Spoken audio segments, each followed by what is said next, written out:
Welcome to Lydden Hill in Kent for the start of the MSA British Rallycross Championship 2014 in association with the Shannon Group. And what a packed opening weekend we have for you. 2 days of racing with 100 entries in 10 different classes. More on that in just a few moments. But first, the winter has seen a few different changes. We've got a new look series, we've got a revamped organisation committee, and we've got a new main sponsor. And the man behind that is former British Rallycross champion Ollie O'Donovan.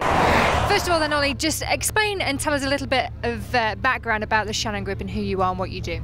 The Shannon Group is 20 years old. I've been involved in motorsport for the whole lot of them 20 years in some form. I've been rallying, I've won the British Rallycross title, I've developed these RX 150s, and this year we just found a leash where we could actually become the title sponsor for the championship. Was it something particular about this year? Have you seen the popularity rise of Rallycross? That's why you wanted to get involved as a sponsor? Yeah, I thought it was a good time to get involved, especially with the RX going into the World Championship, so it was the right time to become a good sponsor. How much involvement are you going to have then in terms of the sponsorship side, but also keeping an eye on these guys as well? Yeah, we keep an eye on these guys, but these guys are, they're pretty much run themselves. They're ultra reliable and things like that. We're trying to market the Rallycross and get the branding out there, get new young people involved, get them into the sport as a very good spectacle. What's expected from these guys this year? I think there's going to be a big battle here between James Grint and Mark Scott. I mean, Mark has had an easy run for the last 2 years, but I think James is going to give him a run for his money this year. We also have John McGuinness, who's the biker, is coming on scene after he does the Manx, and I think John will be one to watch. And in terms of the other formulas, who are you going to be looking out for? Who are you excited to be watching as a former driver yourself? That's a very big question because I would love to be in there myself. I think Julian will have a hard job this year. A couple of good supercar drives out there to keep the head on it. It's been an even race, so you can really watch anyone. Probably 4 guys that could take a championship this year.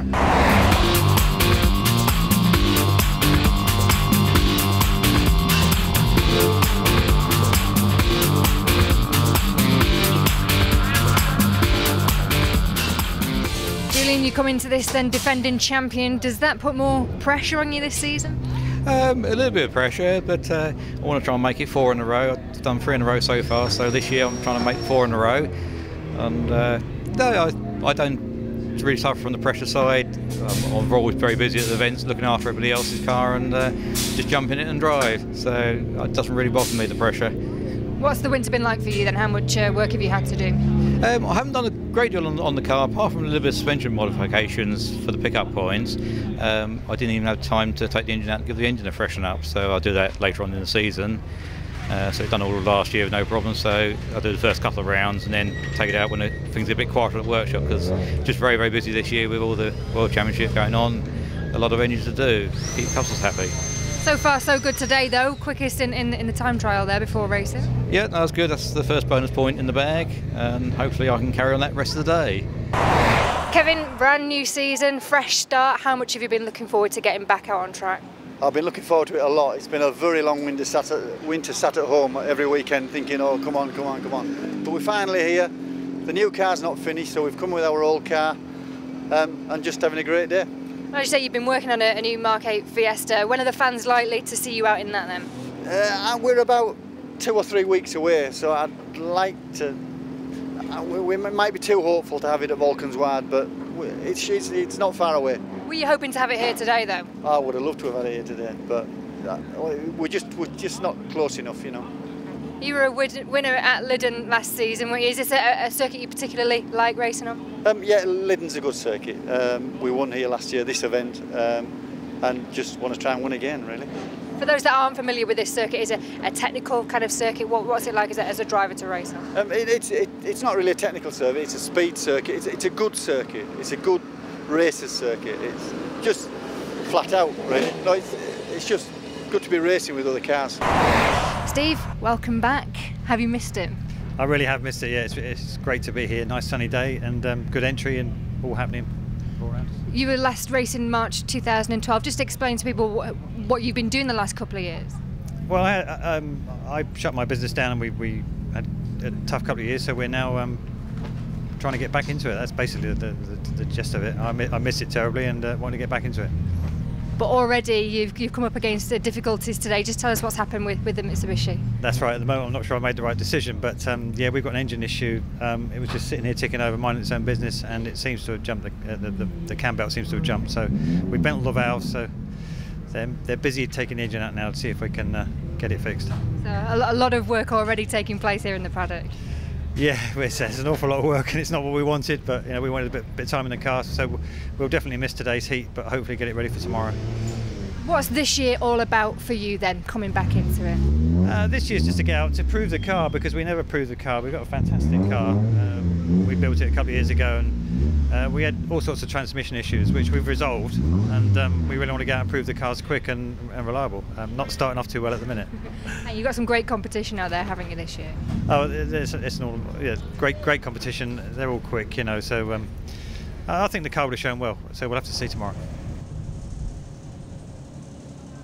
Craig, you were in touching distance of that championship last year. Has it been a winter of kind of chomping at the bit, ready to go again this year? Yeah, it has. As soon as after I come back from Croft, the car got stripped fully, down to a bare shell, on it, roof left on it. I've repanelled it, rebuilt it from scratch. Put a brand new engine in it for this year, 16 valve, and yeah, I want to win the championship this year. That's my aim.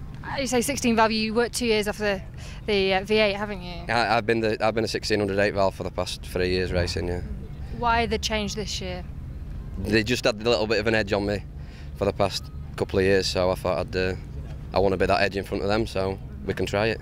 Do you think that's going to be the winning formula? You're hoping so, aren't you? I'm hoping so. Yeah, you only can try with a trying team, so that's it. So months of preparation now over, the cars are ready and the drivers are looking for their first race wins of the year. Before we get to today's finals, let's take a look back at some of the highlights from day one. Your commentator is Mark Werrell. So Heat 1A of the Suzuki Swifts about to get underway. Rob Maynard, the orange car, sits on pole position. Jack Brown's blue car alongside him. The lights go out and it's a good start from the back row of the grid from number 1, the reigning champion, Graham Rodmark, as they head up towards Chessons for the first time. 3 cars opt to take the Joker lap. We are right on board with Graham Rodmark. The car ahead of him, the orange car of Rob Maynard, going side by side briefly there with Jack Brown. But Rob Maynard, I think, has already made his way through from 3rd up to 2nd as they head off the loose at Dover Slope and start to come downhill back on the tarmac towards Devil's Elbow. Rob Maynard leads, but diving up the inside, through and into the lead goes Graham Rodmark. It didn't take long for him to stamp his authority on this heat here at Lydden, and already he's starting to try and put a little bit of daylight between himself and erstwhile race leader Rob Maynard as they head round through North Bend for the first time. It is Graham Rodmark that leads. The orange car is Rob Maynard in 2nd place. In 3rd position, it's Jack Brown, and it looks as though in 4th place is a light green car, number 28, in the hands of Chris Mullen. So the first lap about to be completed, and it's Graham Rodmark that still continues to lead. He's not pulled hugely away though from Rob Maynard, who remains there in 2nd place. Jack Brown, that blue car, still sitting there in 3rd position, but keep an eye on the cars in what are 4th and 5th places currently. The light green and black number 28 car in the hands of Chris Mullen. He's bringing along with him number 72 Tristan Ovenden as well at the wheel of that predominantly red machine, and they're beginning to close in onto not so much the race leader but certainly the pair that are vying for what is 2nd and 3rd place, as Jack Brown has a very quick look up the inside there of Rob Maynard, who quite rightly so closes the door and doesn't allow him to squeeze his way through, but that has probably compromised now the run of Jack Brown out of Devil's Elbow and all the way uphill in towards the North Bend, which is allowing Chris Mullen in 4th position to move ever closer. He's also still bringing with him that red and yellow car of Tristan Ovenden. Back downhill through Paddock Bend once more, they work their way off the tarmac back onto the loose section. You can see the margin that our race leader Graham Rodmark has built up there, and this time it looks though Jack Brown is going for the Joker lap, so relinquishes 3rd position, makes his way around the Joker lap, and I suspect will tumble down towards the very tail end of the field as a result of that. But of course, those ahead, certainly 3 of them, have still got to complete their Joker laps, and they're running out of laps in which to do so, one of which is race leader Graham Rodmark, the champion from last year.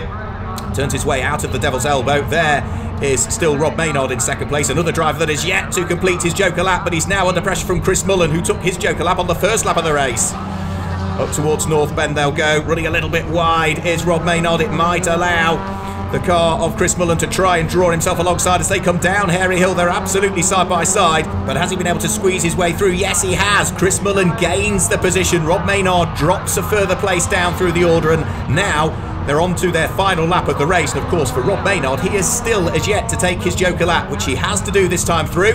Through he goes, as does our race leader Graham Rodmark. Where's he going to come out? He's going to come out behind Tim Mullen onto the loose. So it looks like Graham Rodmark has a little bit more momentum as they come off Dover Slope down towards Devil's Elbow, and Graham Rodmark is running side by side with Chris Mullen for the lead onto the brakes. He has that all-important inside line though, through the left-hander at Devil's Elbow for the last time. Chris Mullen hounding the tail end of the race leader, looking to try and draw himself alongside as they come uphill in towards North Bend. Graham Rodmark has got to keep it clean and tidy, as has really Chris Mullen in second place, because Tristan Ovenden is not that far away in third position. Down towards Paddock Bend for the final time onto the loose, and the checkered flag is being readied. It is going to be a win for Graham Rodmark, hounded towards the start finish line all of the way though. In second position is Chris Mullen, hounded all the way though towards the start finish line by the car that will finish in third, that being Tristan Ovenden. So the heats go with Graham Rodmark taking the victory, Chris Mullen in second, Tristan Ovenden in third, and early race leader Rob Maynard completes the top four.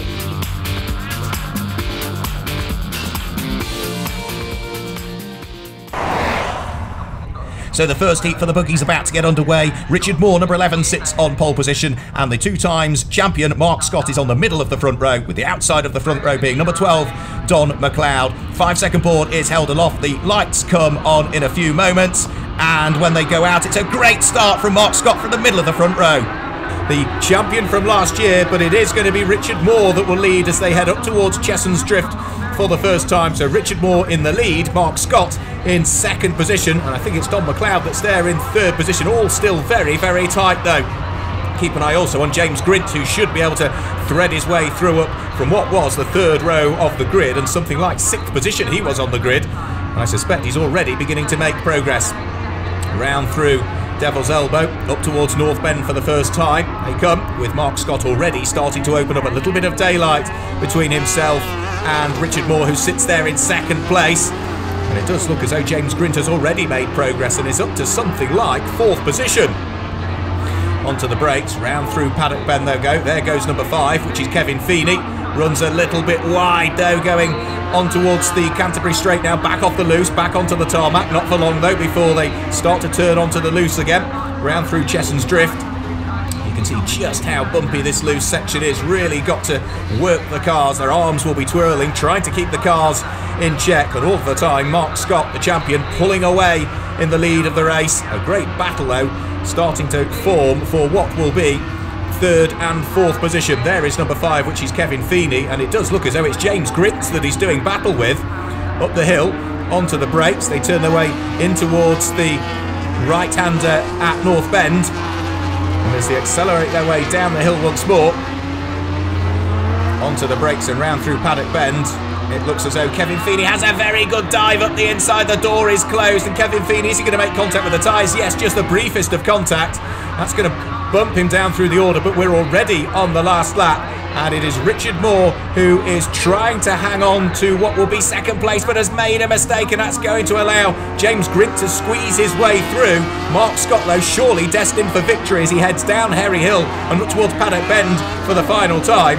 James Grint there in second position now. And as they head down the hill, Richard Moore, I think, is going to have to settle for third here. Round through Paddock Bend they go. And that's the race leader. Mark Scott has spun on the final corner. It's going to allow James Grint to go through and take the victory. Richard Moore is there in second place, and for the unfortunate Mark Scott, well, the engine has stalled. It looks as though it's probably a mistake all of his own making. Let's just hope that he can get the engine fired and try and scrape something from what has really started as a fairly torrid weekend for the champion from 2013 and the champion from 2012. The engine does indeed fire its way into life, but for the reigning champion, that's not the best of starts this weekend. So to summarise and confirm the result, James Grint takes the victory. Richard Moore is there in second place. Don McLeod is there in third place, with Adam Sargent completing the top 4. Mark Scott spun away the lead and finishes 5th. And Kevin Feeney completes the top 6. So on to Heat 1B for the Super 1600s. Jack Thorne on pole position, Andy Knowles alongside. A little bit of creeping from Andy Knowles at the start, had to get back on the brakes. Right, he stalled the car there, and that means that the whole of the left-hand side of the grid really doesn't get away. Andy Knowles eventually gets away, but the whole of the right-hand side, that being Jack Thorne who leads, Ty Season, who's there in second place, and Danny Lydden, who completes the top 3 at the wheel of his Toyota Yaris, are in the front 3 positions, and they rocket their way back off Dover Slope, downhill in towards Devil's Elbow, back onto the tarmac and into the left-hander for the first time. It's the Citroen that leads, that being Jack Thorne. It's the Ford Fiesta that's there in second place, Ty Season, and it's the Toyota Yaris of Danny Lydden that completes the top 3. As I say, the whole of that left-hand side of the grid really did not get away as a result of Andy Knowles initially having creaked. He then got back on the brakes, but then stalled the car as the lights went out. So Jack Thorne continuing to lead. Ty Season staying with him though. The Citroen not as yet able to shake away the Ford Fiesta. And Ty Season going very well here, the Dutch driver. Danny Lydden, the Belgian, sitting there in 3rd position. And well, for Jack Thorne, he is looking to try and keep at least a little bit of daylight between himself and the charging Ty Season. Back off the loose section, up towards the Devil's Elbow again, and that looks as though it's a problem for Willem Veltman. His Citroen C2 has ground to a halt on the exit of Devil's Elbow. Not the safest of places, but let's hope that the marshals can remove the Dutch driver's Citroen C2 from the edge of the road. Still another C2 though that leads, that being Jack Thorne, who's still being hounded by Ty Season. They've shaken away Danny Lydden's Toyota Yaris to some degree, and now Danny Lydden has got his hands very, very full of Andy Knowles, the man who was on the front row of the grid, and looking as though he might just be able to squeeze his way through and past the Toyota. Just the briefest contact between the two of them, but it does look as though Andy Knowles has been able to just about thread his way through and has to go onto his Joker lap this time as well. So onto the Joker lap. That means that Dennis Riemens will have gained a couple of places as well. Watch out for Dennis Riemens, a very, very quick Belgian driver. And that is a problem for Danny Lydden. Some sort of front suspension problem with his Toyota Yaris. That car will not take any further part in the race. Onto the last lap, however they go. And it's Ty Season that's gone through and retaken the lead of the race. Jack Thorne down into second place. Ty Season, though, is going to have to take his Joker lap. That should put reasonably comfortably Jack Thorne back into the lead. So Jack Thorne it is that's leading. They go past the stricken car of Danny Lydden. Up into second place has come Dennis Riemens. And now it looks as though Andy Knowles is having to fight and squeeze his way through Ty Season's Ford Fiesta up into 3rd. Jack Thorne, however, round through the Devil's Elbow for the final time.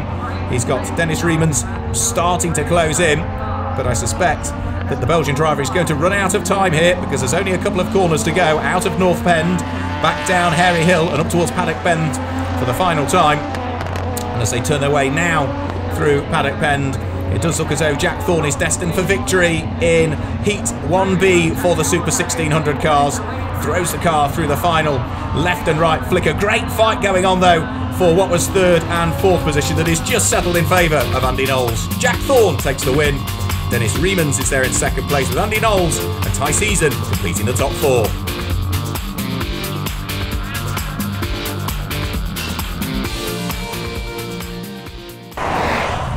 So on to the first heat for the MSA Super Nationals, and it's Stuart Emery that sits there on a pole position with Gareth Softley's Citroen in the middle of the front row of the grid, and Steve Rattu's MG. We ride on board with Stuart Emery, who doesn't get the best of starts. It's a rocket of a start from the Ford Fiesta that will go through and grasp the lead of the race. That's Mike Howlin that's gone through and taken the lead. A Howlin start from Mike puts him up into the lead as they head through Chesson's Drift for the first time. 4 cars opting to take the Joker lap, 3 of them not. 7 cars in this race, but it is Mike Howlin from the second row of the grid that has stuck the elbows out on the Ford Fiesta and has taken the lead away from Stuart Emery, who didn't get too bad a start, but it just looked as though Mike Howlin absolutely timed it to perfection as we ride on board with the car in second place, hunting down the black Fiesta that's ahead.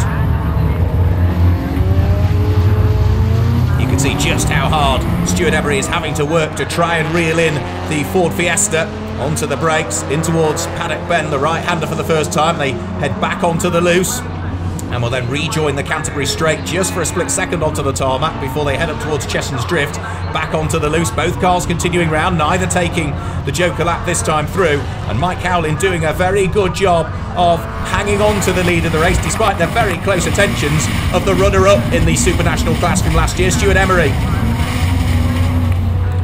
Onto the brakes, up towards Devil's Elbows they go.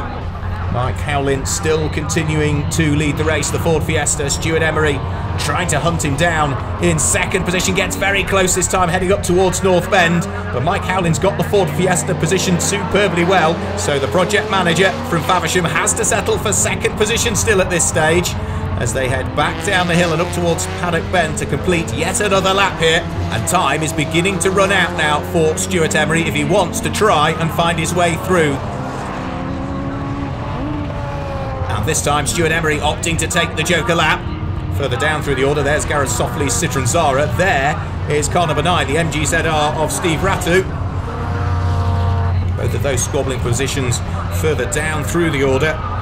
But it does look as though at this stage Mike Howlin has worked very hard for the lead of the race. And well, Stuart Emery, who's there in second place, is looking to try and hound him on this, what is going to be in a few moments the final lap of the race.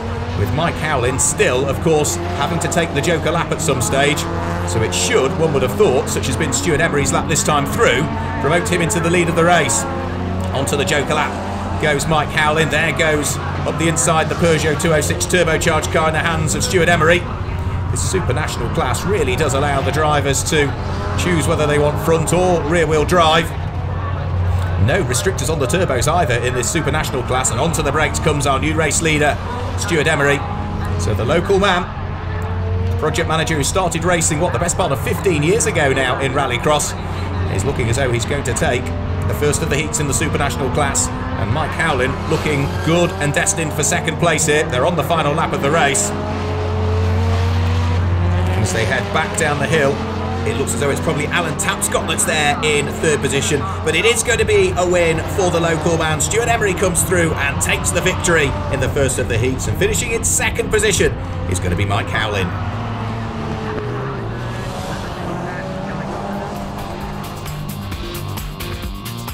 So confirmation of the results, and it's Stuart Emery that comes through and takes the victory. Mike Howlin is there in second place, Alan Tapscott and Guy Corner round out the top 4, with Gareth Softly and Stephen Ratu completing the top 6. Retro Rallycross is up next. We've seen some great drivers in it over the years. There's a special one that we're remembering this weekend though. John Button was a successful Rallycross driver in the 1970s, 1980s, retiring from the sport in the early 1990s to begin carving out a career, a motorsport career for Jensen. Motorsport fans around the world will remember John as the father of Jensen Button, the guy in the pink shirt who was spotted on television screens on a Sunday afternoon as he walked around the F1 pits. So, ladies and gentlemen, I am honoured to present the John Button Memorial Trophy.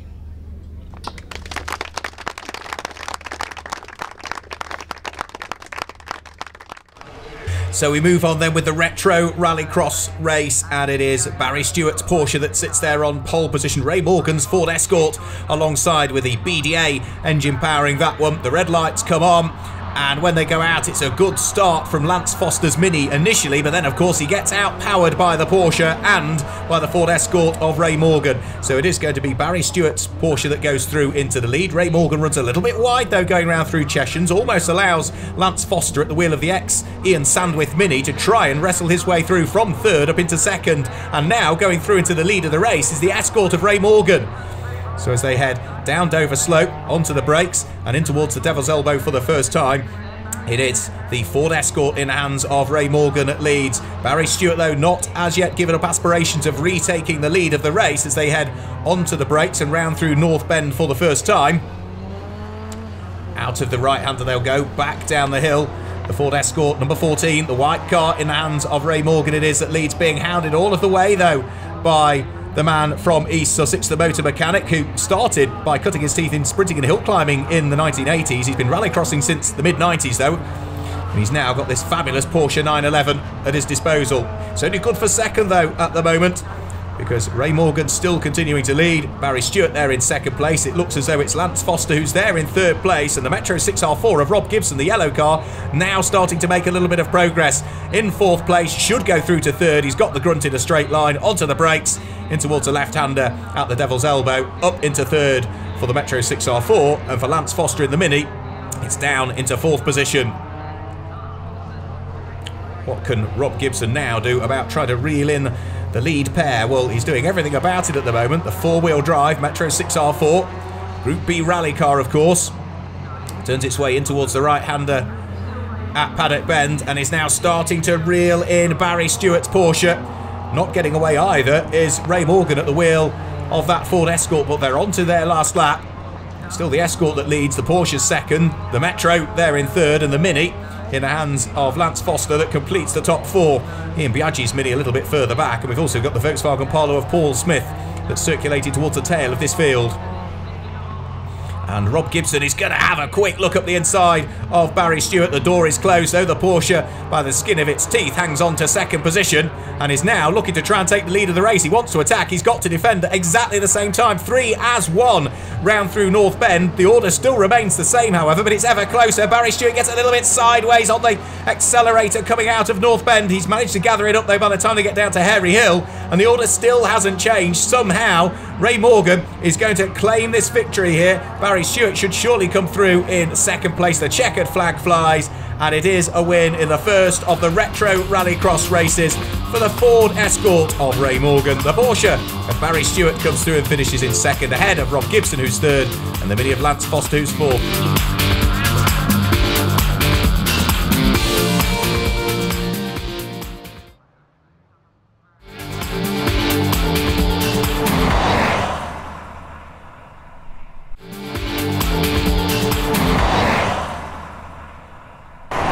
We're joined by Drew and Jenny here, both 15 years old. Tell us, you guys, how you got into racing. Well, I've been coming many years watching my dad, just from about the age of 4, carried on coming, watching him, and then my sister started when she was 14, she won the championship. And then Dad gave me the choice to get into it last year at Knockhill, so I thought, yeah, why not? Turns out that I don't want to get out of the car now. And is it the same for you, Jenny? Yeah, I used to, when I was little, I'd come with my dad, but at Christmas he bought me a car and I just started since then. Do you get a lot of the girls in the paddock, or you're in a minority really, aren't you? Yeah, I think we're 2 of the only ones. And how's racing gone this weekend? Because Jenny, this is your first racing experience, isn't it? Just tell us what Saturday's been like for her. Well, yesterday I was going quite slow. I got lapped by everybody, but I've been getting better. My times have been going down. So. And who is it that's looking after the car and all the mechanics of it? My dad and my uncle and friends doing everything for me. You put your trust in them. You don't get your hands quite dirty under the bonnet, yeah? Nah. Is that something that you want to do, though? You want to learn all about the mechanics of the car as well? Yeah, I think that'd be quite interesting as well for when I start driving, like on the road and stuff. Drew, what do all your kind of mates think about what you do? Well, some of them think it's quite good. Like, many of my friends come and support me when we're at the local track at Croft. My best friend comes with me quite often, then I've got my sister and my dad supporting me, and then the mechanics. So there's a big crowd of us, really. I suppose you, from a racing family, it was always expected perhaps that you would go into it. No, I've always done other stuff like horse riding and dancing, and then Dad said that I could have a go, so went for it and won't stop now. You got a real bug for it now? Yeah, hopefully win the championship. So on to Heat 2A for the Suzuki Sport Swift, and it's Ashley Clackett that sits on pole position, the black car. Look out for Guy Pettit, the green car alongside. A terrible start from Mark Dodsworth on the second row of the grid, and it's a fabulous start for number 38, that being Jack Brown. He takes the Joker lap to start with, sensible thing to do after a cracking start, and into the lead of the race, therefore, looks as though it's gone Dale Cousins. So the white and orange car of Dale Cousins leads the race. Rob Maynard's orange car's there in second place, and Guy Pettit, quick away, has dropped down into third position. Front 3 already starting to pull away a little bit, though, from Ashley Clackett's car that sits there in fourth place. So round through Devil's Elbow, up towards North Bend for the first time. And it is still the number 33 car of Dale Cousins that continues to lead the race. Not getting away, though, is Rob Maynard from him. Sticking with him in second place. Then there goes the green car, number 63, in the hands of Guy Pettit. So the front 3 still very much tied together as they head down through Paddock Bend, back off the tarmac and onto the loose. Lap 1 completed. And, well, for Rob Maynard, he can see his quarry ahead of him, that being the race leader. But at the moment, he's got a chunk of work that he still wants to do. This time it's Guy Pettit that goes for the Joker lap. So from third place, Guy Pettit dives round and heads onto the Joker lap. So the front two still squabbling it out, still locking horns, but it's still Dale Cousins that is leading despite this huge pressure that Rob Maynard is putting him under. He's got ever closer, he's worked remarkably hard, and you can see just how hard Dale Cousins is working. Throws the car in towards Devil's Elbow, has to gather up a little bit of oversteer by punching his foot to the floor on the accelerator in these front-wheel drive, fairly standard cars as well, these Suzuki Swifts, and hence why they're just so evenly matched. Back downhill in towards Paddock Bend, so back off the tarmac, onto the loose again, and as they bounce their way through the loose section before they head over the start-finish line, another lap chalked in the book. It's another lap in which Dale Cousins still leads, this time from second position. Diving for the Joker lap goes Rob Maynard. Of course, our race leader, Dale Cousins, still has yet to do his. And where is Rob Maynard going to rejoin? Well, by the look of things, he's going to rejoin just ahead of Jack Brown. That's the blue car, number 38, with the St George's Cross on the roof. Dale Cousins, though, still continuing to lead the race, still looking to try, if he can, and grab a victory here in Heat 2A. Rob Maynard, despite having done his Joker lap, you can see he hasn't fallen that far away. It only costs you a slither of time if you get it right, the Joker lap. And for Rob Maynard, it looks as though he just about got that right. And he knows that the car ahead of him, that being Dale Cousins, is going to have to peel off before too much longer and take that extra loop around through Chessons rather than onto Chessons Drift. So over the start-finish line, back onto the Canterbury Straight, onto the tarmac before they head back onto the loose. This is a lap where Dale Cousins has to take the Joker lap now. He's on his final lap. He's not taken it, so he has to take the extra loop round. Where is he going to rejoin relative to Rob Maynard? Well, he's going to rejoin behind him. Rob Maynard, the all-orange car, has retaken the lead of the race. And Dale Cousins is down into second place. And is he slowing? Has he got a problem? Because all of a sudden, Jack Brown is looking to try and squeeze his way through and past. He's now going to lose out surely second place because Jack Brown has the inside line onto the brakes through the left-hander at Devil's Elbow. A great drive by Jack Brown up into second place, and Dale Cousins, who was leading when they started this lap, is now down into third position. There's our race leader, Rob Maynard. There is Jack Brown. Then it's Dale Cousins and the green car of Guy Pettit sitting comfortably in fourth place as they head down Hairy Hill and in towards Paddock Bend. For the final time, it does look as though it is going to be a victory for Rob Maynard. Rob Maynard will come through and will win the second heat of the Swift Sport Challenge. Jack Brown is there in second place. Dale Cousins completes the top three. So confirmation of the result that Rob Maynard takes the victory. And well, for Dale Cousins, he has to settle for fourth.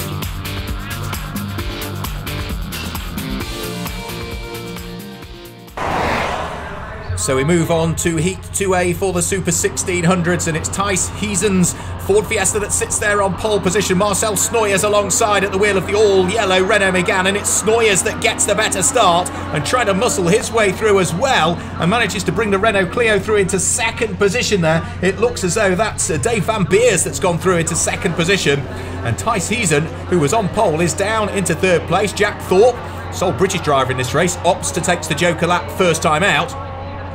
As they head onto the brakes and turn away in towards Devil's Elbow for the first time. Marcel Snoyers working at the wheel of the Renault Megane, those cold rear tiles nearly catching him out.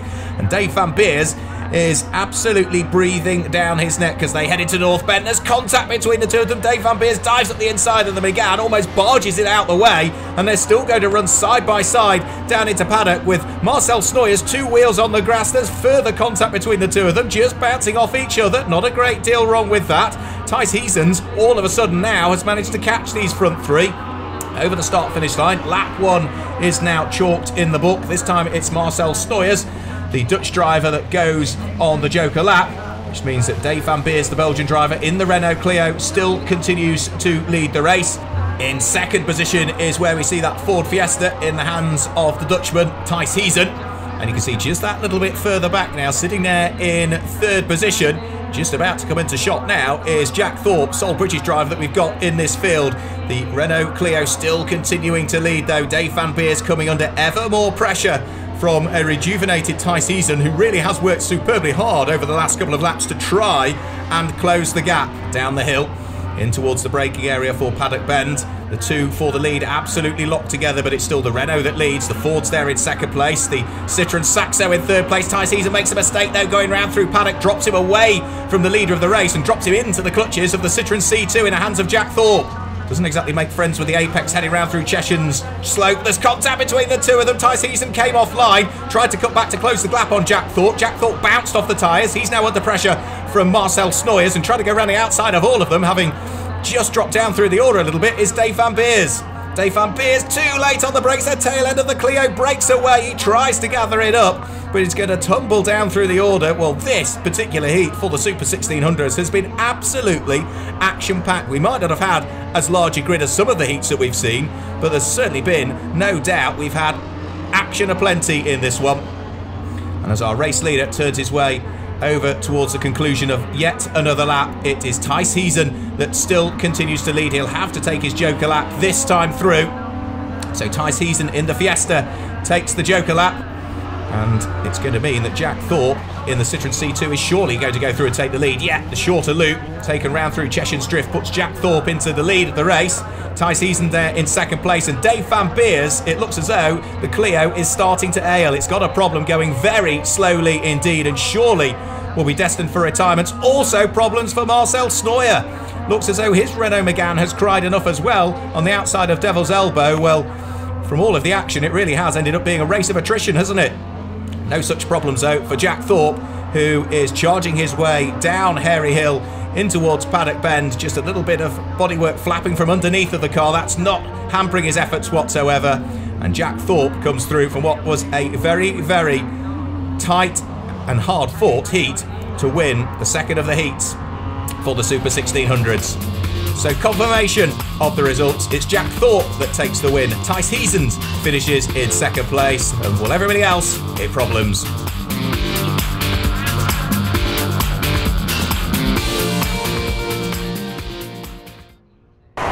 So on to the MSA Super Nationals Heat 2B, and it's Martin Boak's Audi TT on pole position. Will look out for Todd Crooks at the wheel of the Mini.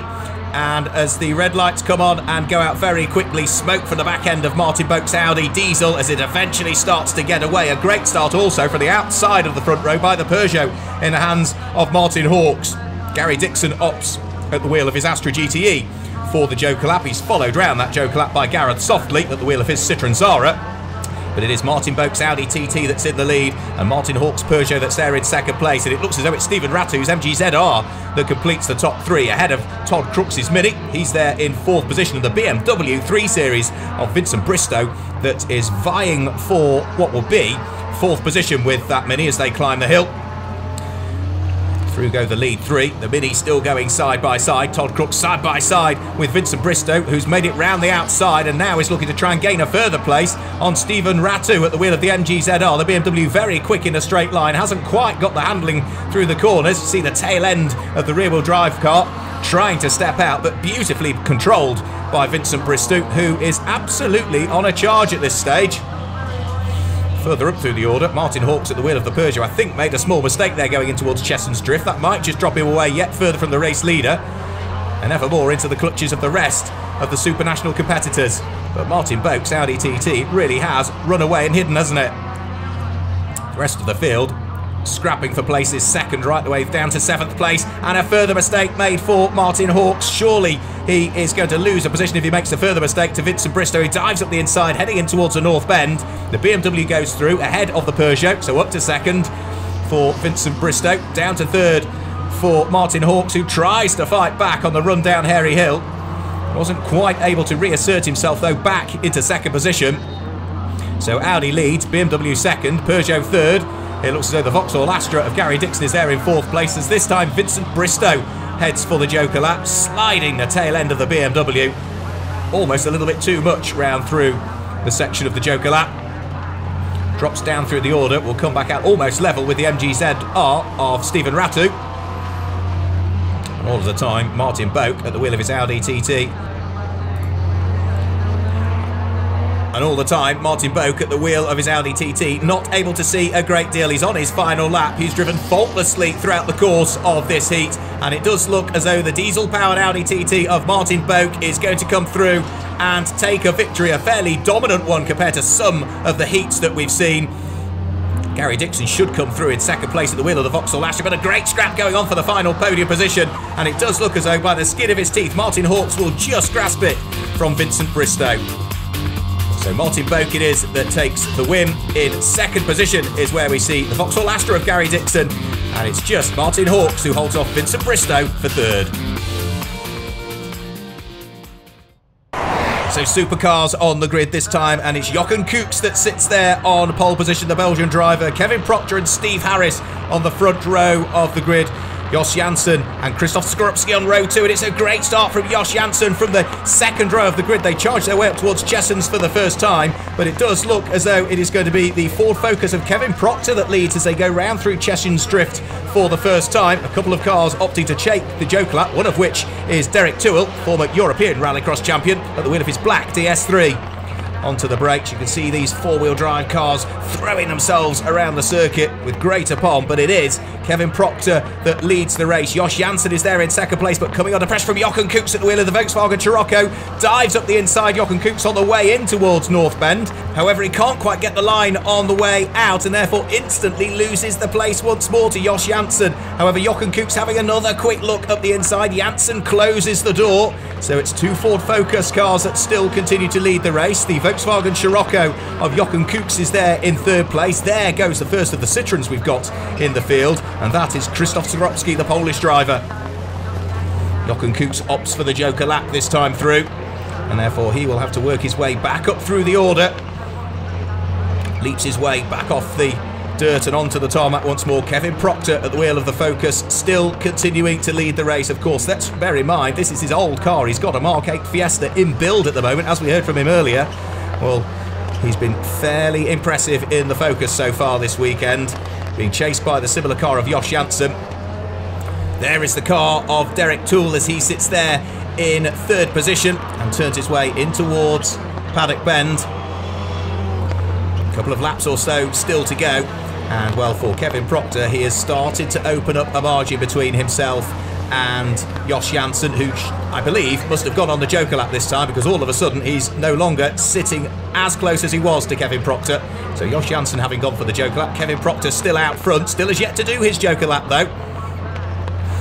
Up the hill in towards North Bend, onto the brakes, turns his way in towards the right hand of the highest part of the circuit here at Lydden Hill. And in the four-wheel drive, he'll punch the foot to the floor. The four-wheel drive will pull the car straight on the way out of the corner. Onto his last lap this next time through. But Kevin Proctor will lose time. He's got to do that extra little loop round through Chessens rather than just straight onto Chessens Drift. Over the start-finish line, onto the last lap of the race. This will be the joker lap for our race leader. And well, where is he going to rejoin? He loses that little bit of extra time relative to everybody else. Has he got enough in hand to retake the lead just ahead of Jochen Koeks? Yes, he has. The Volkswagen Scirocco isn't quite quick enough. It's Jos Janssen at the wheel of the Ford Focus that's there in third position as well. So it's a Volkswagen meet in the Ford sandwich. A Focus leads, a Focus is third. And Jochen Koeks at the moment is upholding honours for the travelling drivers this weekend. The Belgian driver sitting there in second position, with Jos Janssen, his countryman, down in third currently. Accelerating his way as quickly as he can out of North Bend onto Hairy Hill. He has closed on this lap onto the tail end of Kevin Proctor, but isn't going to be close enough. The checkered flag is being readied, and it's a win for Kevin Proctor. It is going to be Jochen Koeks who comes through in second position, and everybody else chasing towards the line. A great heat for the Supercars. Victory went the way of Kevin Proctor. In second position was Jochen Koeks. Jos Janssen was there in third place. Krzysztof Skorupski finishes in fourth position ahead of Derek Tewell, who's there in fifth, and Steve Harris completes the top six.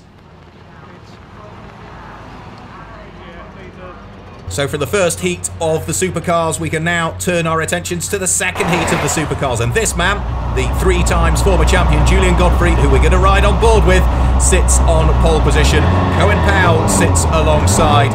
Steve Hill is on the outside of the front row of the grid. The red lights are on, they flash out very quickly. You can just see Cohen Powell's full focus to our left-hand side as we head off the tarmac and onto the rough, and it looks as though it's the Ford KA of Colin Anson that has dived for the joker lap early on, gets himself out of traffic at least, and then he can concentrate on the task ahead as the lead 3 are already charging their way back onto the tarmac. Well, lead 2 in reality, because I suspect there's a problem there for what I think is probably Steve Mundy's car. Cohen Powell still hounding though Julian Godfrey as they come out of the Devil's Elbow and up towards North Bend for the first time. Julian Godfrey looking to do what nobody has ever done before and win 4 British Rallycross Championships on the bounce. So Julian Godfrey turning his way now through Paddock Bend. Well, he's certainly on course, despite the pressure that Cohen Powell's is putting him under, to try and secure a victory here in this heat. And as we say, if he can secure a championship this year, it would be 4 on the bounce. Dermot Carnegie might have secured 4 championships, but they weren't all done consecutively. So Julian Godfrey is this season on the cusp of making British Rallycross history. Onto the brakes, in towards the Devil's Elbow once more. Still a Ford 1-2, the Fiesta ahead of the Focus. And as Julian Godfrey accelerates his way back up towards the hill once more. A busy season for Julian as well. Bearing in mind the amount of preparation work he does building engines for people around the world, particularly for the new World Rallycross Championship this year. As he said, he's not really had the time to tend his own car, but you wouldn't know that, such has been his performance in this particular heat. And now he's starting to pull away from Cohen Powell, who sits there in second place and is becoming ever more distant as we ride back on board with Julian Godfrey as he takes the Joker lap. Of course, he's lost the lead as a result of that. He now needs to focus his efforts on not making any mistakes. He knows as long as he keeps it neat and tidy, that car ahead of him, that being race leader Cohen Powell, will still have to take his Joker lap. And well, for Powell's, he'll be able to see that Julian Godfrey is still not too far behind. Down the hill in towards Paddock Bend, and Cohen Powell is going to have to take his Joker lap before too much longer, because as he leaps over the curbs, he's on to his last lap this time through, and he's missed the Joker lap. Cohen Powell has missed the Joker lap. That is going to hand him surely a 30-second penalty. All of the cars have to take the Joker lap at one point during the race, and well, I don't think that Cohen Powell's had us yet. Because Julian Godfrey's there in second position. Turns his way in towards Devil's Elbow. You can see the car ahead in the hands of Cohen Powell's. And well, for the Belgium driver, he leads the race. But the officials may well have a view on this. Down the hill, in towards Paddock Bend. Through the right-hander onto the loose section. And Cohen Powell's takes the checkered flag. Julian Godfrey is there in second position, and it's a very, very distant third place. So confirmation of the results, and it will be Julian Godfrey that takes the win. Colin Anson will be promoted to second place, and down to third, because he didn't do the Joker lap and takes the penalty, Cohen Powell's. So on to the combined Hot Hatch and BMW Mini Heat, and it's Rebecca Ryder that sits on pole position. Thomas Martiniak alongside. The lights go out. It looks as though it's a good start from the Citroën Saxo in the hands of Thomas Martiniak, and also a very good start from Stephen Gaunt on the outside line. Will surely take the Joker lap. Indeed he does. There's a little bit of contact further back. Dave Bell's Mini makes contact with Thomas Martiniak, and by the look of things, our pole sitter, that being Rebecca Ryder, has made contact with the tyres and has dropped to the very back. We're right on board with Craig Lomax. Well, on the rough, looks as though Craig Lomax is getting roughed up a bit there, didn't it? As the car bounced everywhere. Of course, these are stock hatch and hot hatch cars, rebadged as a hot hatch championship for this year. Very much standard specification as Thomas Martiniak goes through and takes the lead of the race. The Mini number 2 in the hands of David Bell allows the car to go through in the hands of Thomas Vergoltz. So it's a Citroën that leads, a Peugeot's there in second place, and the Mini of David Bell. He doesn't really want to get embroiled amongst the hot hatch battle because he's got his own BMW Mini Championship to think about. But if he can finish higher up, he certainly would like to. Thomas Vergoltz taking a bit of a rough ride through all the dirt there, manages to gather up the moment eventually, and David Bell in his Mini takes the Joker lap. All the cars feeding their way back off the loose, back onto the tarmac, but it is still Thomas Martiniak that continues to lead this race. There goes Thomas Vergoltz, getting a little bit sideways, throwing the car into the corner, still running a little bit wide in the black Peugeot on the way out. As we ride back on board with Craig Lomax, who is chasing Thomas Vergoltz ahead. Closes in on the brakes as they turn their way through North Bend. You can hear the car bouncing off the rev limiter as he then heads down Hairy Hill and in towards Paddock. Great onboard view. Gives you a really good idea as to just how much these drivers are thrown around, both on the tarmac and the rough sections of the circuit, and exactly how little they can see. We're on the last lap though, And Thomas Vergoltz makes a slight mistake there, runs wide. That has allowed the car to squeeze its way through the hands of Craig Lomax. And well, Thomas Vergoltz surely has got a problem here, because he's also lost a further place to Thomas Martiniak. So it is Craig Lomax, number 2, that is out front and leading the way.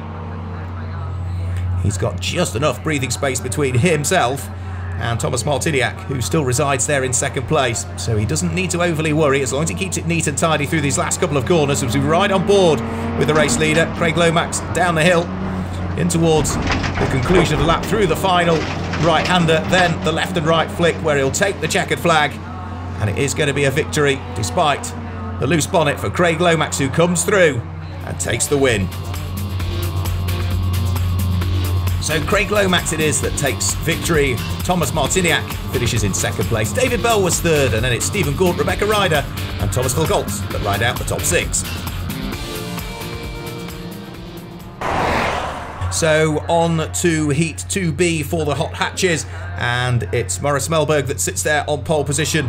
Jeff Hope Davis alongside, but it's a good start from the outside of the front row for John Lynn, and the number 71 car is going to rocket through into the lead as Paul Mayborn heads for the Joker lap, and it looks as though David Ellis is following him through there as well onto that Joker lap. But that good start from John Lynn has promoted him into the lead of the race. Let's see whether he can hang on to it, because he's got Jeff Hope Davis sitting not overly far behind. A slightly newer shape Citroen Saxo with those 2 green stripes down the centre. Remains there in second position, car number 37. And he's trying to hunt down John Lynn, who still remains in the lead of the race, but is about already to head on to his final lap. So through the left and right flicks goes our race leader, and John Lynn is looking destined for victory as he makes a mistake going in towards Chesson Drift. The back end of the car loses traction. He now needs to try and apply the throttle as quickly as he can to prevent losing positions, and he's just about managed to gather it up. David Ellis is absolutely locked onto his bumper. David Ellis, who took the Joker lap early on, and you can see the car bouncing up in the air as John Lynn tries to get the front wheels pushing the car forward. The back wheel was at least 4 or 5 feet in the air, but the Rodden Racing Citroen Saxo somehow, quite how, and I suspect even John Lynn doesn't know, still continues to lead this heat in the Hot Hatch through North Bend for the final time. He had a very good go at throwing it away, didn't he, John Lynn? But it does look as though he is just about by his fingertips going to hang on to a victory here, despite the fact that David Ellis is not too far away. The checkered flag is being readied, and well, somehow John Lynn has managed to grab victory there from the jaws of defeat almost. David Ellis comes through. There, heading through, is Jeff Hope Davis. And as for the results, John Lynn it is that claims victory. David Ellis is second with Jeff Hope Davis in third, and Mayborn and Melbourne complete the rest of the finishers.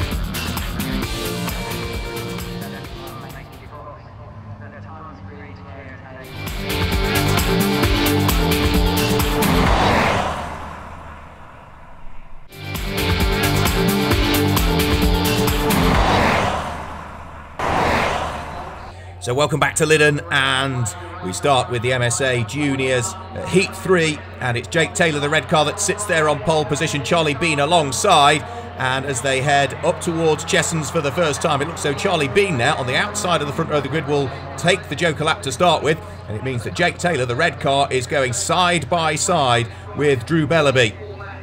So round through the Joker section of the lap, and Jake Taylor in the lead of the race is still being hounded, isn't he, by Drew Bellaby, who is looking to get ever closer to the car ahead. Windscreen wipers going, the track has been watered to try and keep the dust down that little bit, and as our race leader heads onto the brakes and turns his way through Devil's Elbow for the first time, he is now starting to put a little bit of daylight between himself and Drew Bellaby. Drew, who finished 4th in this championship last year, the student from North Allerton, a father certainly no stranger to Rallycross, is trying to hunt down Jake Taylor, but Jake doing a very good job at the moment, studying his GCSEs, started rallying at the age of 14 as a rally driver, comes from Retford in Nottinghamshire, but he's out front and managing to keep Drew Bellaby behind.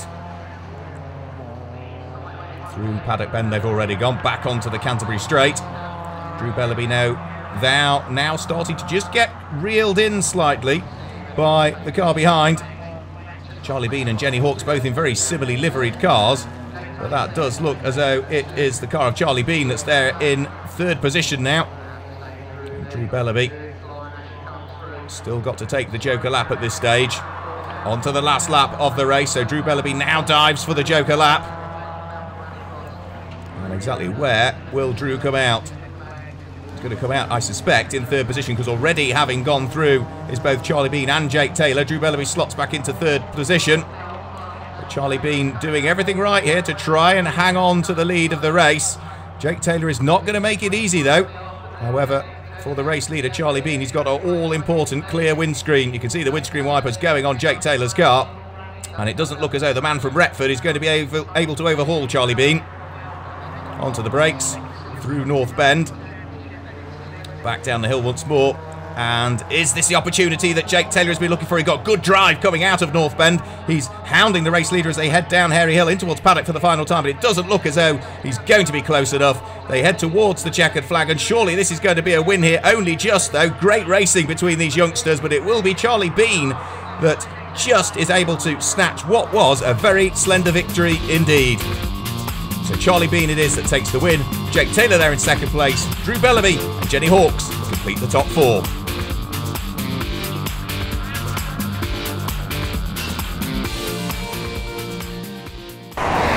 So on to the Supercar heat, and it's the second heat, Heat A, for these cars, and it's Derek Toole that sits there in the black Citroen DS3L pole position, the silver Ford Focus of Josh Janssen alongside. Steve Mundy would appear to be missing from the grid, and as the red lights are about to come on, let's have a look, and both front row men get a rocket of a start. The Mitsubishi of Steve Hill goes absolutely nowhere off the start. He's clearly still got problems with the car, and Jochen Koeks at the wheel of the Volkswagen Scirocco instantly dives for the Joker lap, but it's Derek Toole that leads the race as they head round through Cheshunt's Drift for the first time. It is Josh Janssen that is there at the wheel of the slightly newer shaped Ford Focus in second place, but look at Steve Harris who's there in third. Onto the brake, Steve Harris comes from a very long way back at the Devil's Elbow. Surely he's going to run out of room. Yep, just carried way too much speed into the corner, briefly grabbing second, instantly disposed down to third. But I don't think he's really given up aspirations with squeezing his way somehow through up into second place. Just the lightest of contact between the two of them. Almost a bit of friendly encouragement there from Steve Harris onto the coattails of Josh Janssen. And as they turn their way back through Paddock Bend once more. All of this perhaps helping Derek Toole just to pull away a shade from these two Ford Focus cars. With this time Steve Harris diving for the Joker lap. Keep an eye also on the Volkswagen Scirocco of Jochen Koeks. Of course, he completed the Joker lap straight off the start. He is now hot on the heels of the car that occupies second place. That being no longer Josh Janssen, because Jochen Koeks has been able to squeeze his way through just as they came onto Dover Slope and before the Devil's Elbow. It does look as though Jochen Koeks had got the job done, is up into second place and is now trying to set about the Citroen DS3 in the hands of Derek Toole that continues to lead. Josh Janssen there, now down into third position, still with his Joker lap to do as well. Through and over the start-finish line. Derek Toole still continuing to lead, and the body language of Jochen Koeks would tell you that he is trying as hard as he possibly can. Josh Janssen dives for the Joker lap this time. Derek Toole, I think, still continuing round on the main circuit, so still is yet to complete his Joker lap. And he's only got one further lap in which to do so. There is our race leader, the black number 99 car, the Citroen DS3, in the hands of the Irishman, still continuing to lead the race. Jochen Koeks there in second place, the Belgian visitor for this weekend. And as Derek Toole charges his way out of North Bend, daylight between him and the cars behind, which is what he needs, because he knows this time, round through Cheshunt's, he's got to complete that extra little bit of the circuit relative to what Jochen Koeks has to do.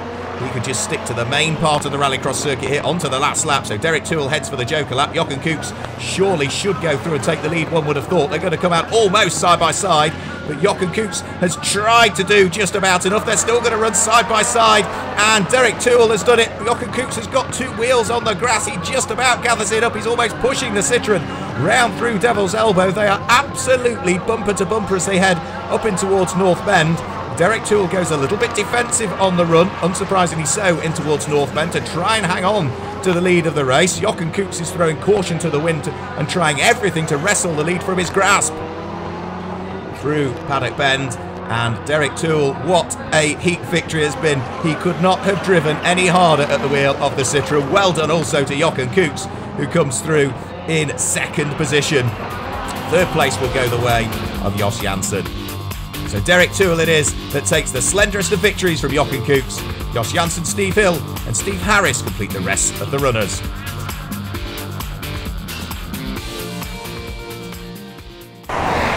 So on to the next heat for the Supercars, Heat 2B, and this time it's Colin Anson's Ford KA that sits on pole position. Krzysztof Skorupski's Citroen DS3 in the middle of the front row, and Kevin Proctor's Ford Focus on the outside of the front row. Cohen Powell's and Julian Godfrey at the tail end of the field. You could argue the two quicker drivers in this heat, but a great start it is from Krzysztof Skorupski, and Cohen Powell's is trying to come through. Julian Godfrey goes with him, but peels off at the last split second onto the Joker lap, and is followed round on that Joker lap by Kevin Proctor, who started on the outside of the front row of the grid, but is already now, having taken the Joker lap, tumbled to the tail end of the field as we ride on board with the three-time British champion. Colin Anson's Ford KA ahead. Julian Godfrey looking to try and squeeze his way through. You can hear the wastegate opening on the turbocharged four-wheel drive Ford Fiesta. There is Cohen Powell, who without question will want to make amends for his mistake in his first heat. He will without question, I'm sure, remember to take the Joker lap this time through. There goes Kevin Proctor, who's already now starting to muscle his way up through the order. Of course, he's already done his Joker lap. He can now concentrate on the task ahead. Julian Godfrey is the car that sits ahead of him. Of course, he's our onboard camera car, and this time Cohen Powell has very early on gone for the Joker lap, and therefore that hands the lead to Krzysztof Skorupski in the lead of the race. Julian Proctor's Ford Fiesta, there he is, the blue and white car, number one, sitting there in second place, and there is Cohen Powell's, who was one of the quicker drivers in the first heat.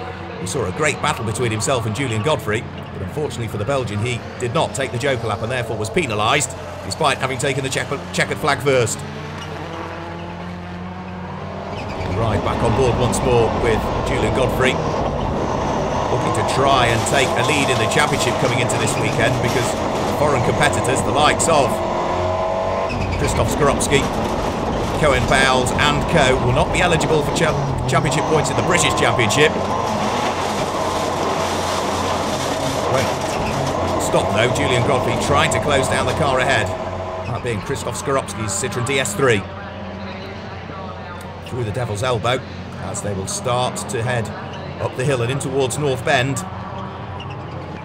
Cohen Powell's not quite making the progress on towards the rear bumper of Julian Godfrey that he would wish. You can see that Cohen Powell's is only just ahead of the Ford Focus of Kevin Proctor. Both of those are drivers that have already completed their Joker laps, and therefore this time as they head up towards Cheshunt's Drift for the final time, don't have to worry about doing that extra little loop on the circuit, which is what Krzysztof Skorupski has had to do at the wheel of the Citroen DS3, and he's going to come out ahead of Cohen Powell's. And as they head back down Dover Slope in towards the braking area for the Devil's Elbow, it does look as though Julian Godfrey has potentially done enough here to try and grab a victory in this second heat, Heat 2B for the Supercars.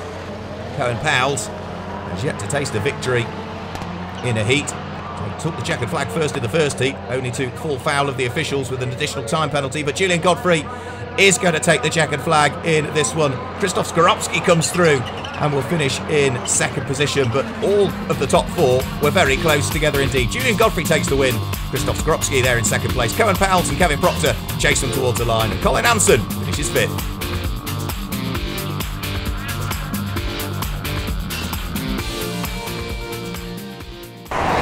So on to the third and final heat for the RX buggies, and it's George Burley, Larry Sargent, Mark Scott that should line up on the front row of the grid. Somewhat away very, very slowly indeed, and as expected, it's a good start from Mark Scott, the two times RX buggy champion. On the outside of the front row of the grid, he's not quite able to wrestle his way through though into the lead, because I think that was another blinding start by the number 44 car of James Grint, who really got away very well in the first couple of heats, and in this third heat again has managed to get the right amount of traction and revs on the car and has pushed himself into the lead. Very sideways indeed is Richard Moore, gathers it up, the tail end trying to overtake the front end heading round through Devil's Elbow. It's cost him time and has dropped him right towards the tail end of the field now, but the lead pair are already starting to get away, that being number 44, the black car of James Grint, and then The car with the red flashes in the hands of Mark Scott. A great fight though going on for 3rd, 4th, 5th and 6th places. A quartet of RX buggies, all as good as locked together as they complete the first lap of the race. As they head over the start-finish line, Richard Ball, there he is, the car with the blue and red flashes to it, number 11.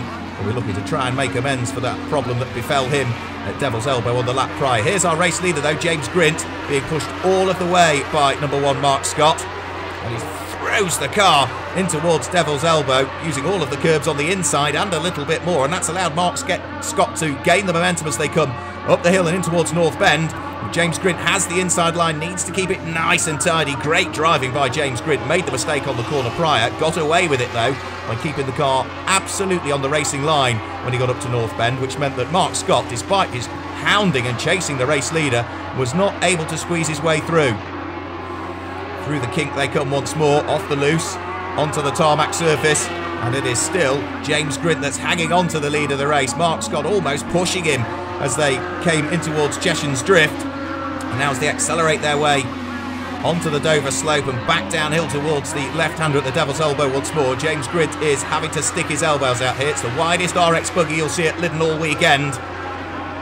Through the left-hander, and again he's just a little bit slower coming out of Devil's Elbow, which means that Mark Scott gets the opportunity to run alongside, heading up in towards the North Bend there, absolutely wheel to wheel. Great driving by both. Mark Scott just doing enough, James Grint giving him just enough room, but it is Mark Scott that's gone through and taken the lead of the race. James Grint has another quick look back onto the brakes in towards paddock and almost loses the tail end of the car, having to really twirl those arms to keep the car in line, but James Grint has managed to hang on to it, and it's Mark Scott, having taken the lead late on the lap prior, is now starting to pull away a little bit, because James Grint has made a couple of mistakes in the last couple of corners, problems for somebody further down through the field. I think that will spell the end of their heat.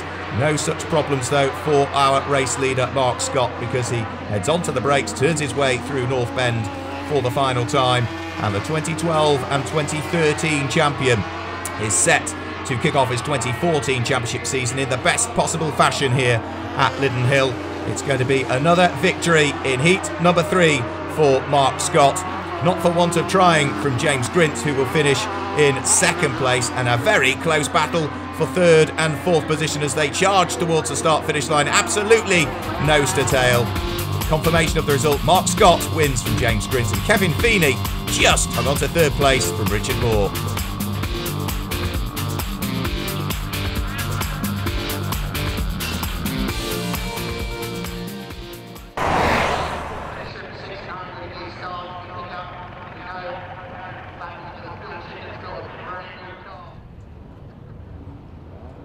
So on to the Super Nationals, and it's Heat 3A that we see a gap on pole position where Kevin McCann should have been. We ride on board with Stuart Emery on the 2nd row of the grid, and as they accelerate their way up towards Cheshunt's for the first time, it looks as though from the front row of the grid, Alan Tapscott at the wheel of the Corsa has headed onto the Joker lap, which means that Martin Hawks and Stuart Emery, the 2 Peugeots, are fighting it out for the lead of the race, with Stephen Ratu's MGZR there in 3rd place. Martin Hawks it is that leads. His is the red car, the white and orange car of Stuart Emery there in 2nd place. There goes Stephen Ratu's MGZR, the all-white car, in 3rd position, but the 2 Peugeots out front and starting to lock horns for the lead of the race as they head up in towards North Bend for the first time. A nice neat line taken through the corner by Stuart Emery, but already you can see that Martin Hawks is starting to pull away a little bit, and Stuart Emery himself now coming under pressure from Alan Tapscott's Corsa that's looking to try and squeeze his way up the inside as they turn their way in towards Paddock Bend. Stephen Ratu would like to go with them as well, but it does look as though Stuart Emery has lost a position now. Has he got some sort of problem? Because not only has Alan Tapscott gone through, but it looks as though Stephen Ratu was able to rocket his way through. Not a great deal of defence was put up there by Stuart Emery. Peugeot still circulating. He's had to take his Joker lap, and let's just see how he gets on in the rest of the race, because I'm not entirely convinced all is well with that Peugeot. There's no such problems though for the other Peugeot that still remains in the race, Martin Hawks. As there is our 3rd place man, Stephen Ratu's MGZR.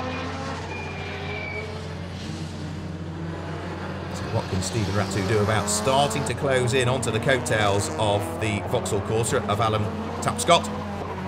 Not a great deal at this stage. If anything, it looks as though Alan Tapscott is starting to mount a challenge on Martin Hawks for the lead of the race.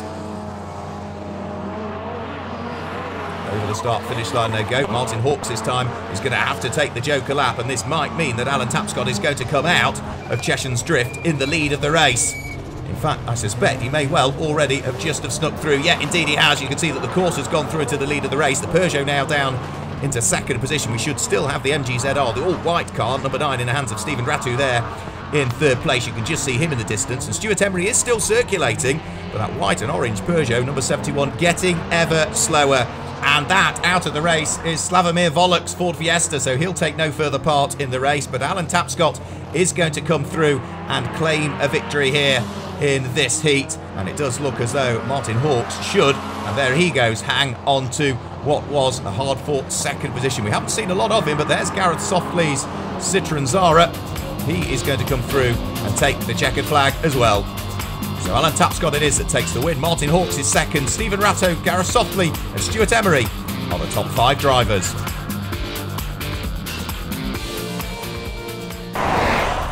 So on to the Super Nationals, and it's Heat 3B. Martin Boyd on pole position. We're going to ride on board with Mike Howland towards the tail end of the field, and you can see what a great start the rear engine Toyota MR2 gets. All of that weight over the back axle. Gary Dixon's Vauxhall Astra is ahead of our camera car. He is the first of the cars to dive onto the Joker lap, 4 of whom do so, including Mike Howlin, Vincent Bristow, and I think also in there is the Mini in the hands of Todd Crooks. But it is Martin Boak's Audi TT that has already, from the tail end of the field, managed to thrust its way through and into the lead of the race. Guy Corner's Peugeot there in second place, vying for position with the next of the runners, which was the BMW in the hands of Vincent Bristow. And our pole sitter, Martin Boyd, is now starting to make his way up through the order once more. The rear-engined, rear-wheel drive Toyota MR2 managing to get ahead of the front-engine, front-wheel drive Peugeot 206.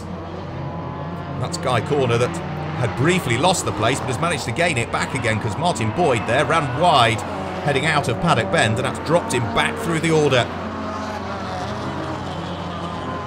The MSA Super National class, certainly you can't say doesn't have variety, because it's an Audi that leads. We've got a Toyota there in second place being hounded by our onboard camera car, the Ford Fiesta in the hands of Mike Howlin. Up the inside onto the brakes as they turn it towards Devil's Elbow, and he's managed to squeeze his way through. A position gain for Mike Howlin, 1 lost for Martin Boyd. So Mike Howlin is now up into second position. Martin Boak still continuing to lead, and a bit like he did in some of the earlier heats, he's sort of run away and hid, hasn't he, with this one. The BMW being driven as enthusiastically as ever by Vincent Bristow, and still managing to keep at bay Guy Corner as they head into the next corner, that being Paddock Bend. Great battle going on between the BMW and the Peugeot as they complete another lap and head once again onto the loose section. A good battle going on ahead also. Martin Boyd's Toyota MR2 trying to keep at bay the Vauxhall Astra in the hands of the man from Lincoln, that being Gary Dixon. And whilst they're squabbling, they're holding each other up and being caught by the BMW 3 Series of Vincent Bristow. So 3 it is, squabbling for the same place. Gary Dixon up the inside of Martin Boyd, who just about gets the door closed before the BMW of Vincent Bristow was able to squeeze his way through. So 3 as 1. Start to climb up towards North Bend. But still continuing to lead the race all of the time is Martin Boak. Mike Howlin, our camera car, is there in second place. Then really this quartet of cars fighting over 3rd, 4th and 5th position. And whilst the BMW of Vincent Bristow was much closer towards the tail end of Martin Boyd's Toyota MI2 a lap or so ago, he seemed to have dropped back through the North Bend, Hairy Hill, Paddock Bend section of the circuit. But by the time they head up towards Cheshunt's, he really has caught back up again. And this time Martin Boyd has had to take the Joker lap, so he'll drop back down through the order once more.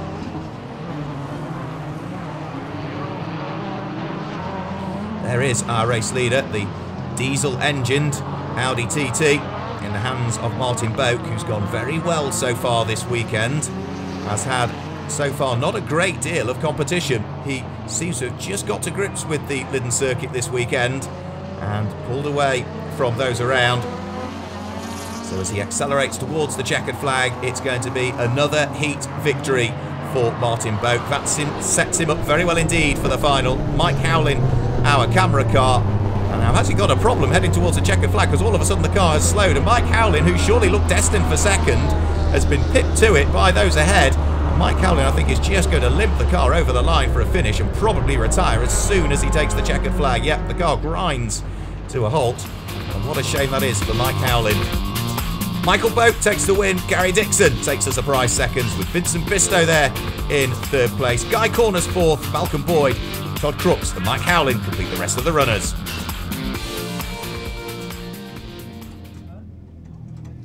So Mike Howlin may not have been able to finish that heat, but there's no shortage of volunteers to try and get the car back out for the final, because he is, without question, this weekend one of the quicker drivers in Super National.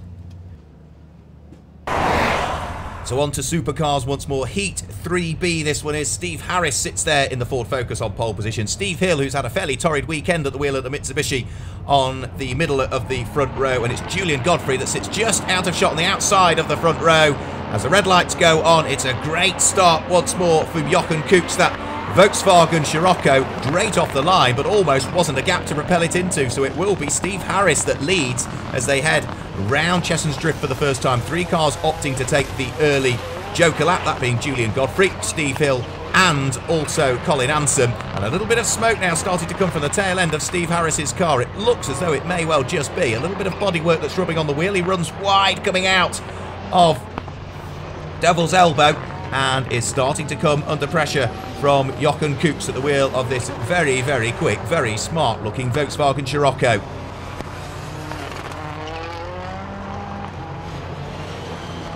Once more through Paddock Bend, there goes our race leader. Steve Harris still being hounded all of the time by Jochen Koeks, who is looking to try and squeeze a way through. He opts to take the Joker lap this time and will rejoin the circuit, probably down in third position, because I think he'll just lose out to the Mitsubishi of Steve Hill. Don't think I saw Julian Godfrey come through on the first lap of the race, so he may well have hit problems, the 3 times British champion. It is Steve Hill who's up into second place. Jochen Koeks is Volkswagen down into third position. Out front all of the time, looking to try and pull away, despite the fact that the car had that little bit of smoke coming from the tail end of it. It's not caused him a problem, that being Steve Harris.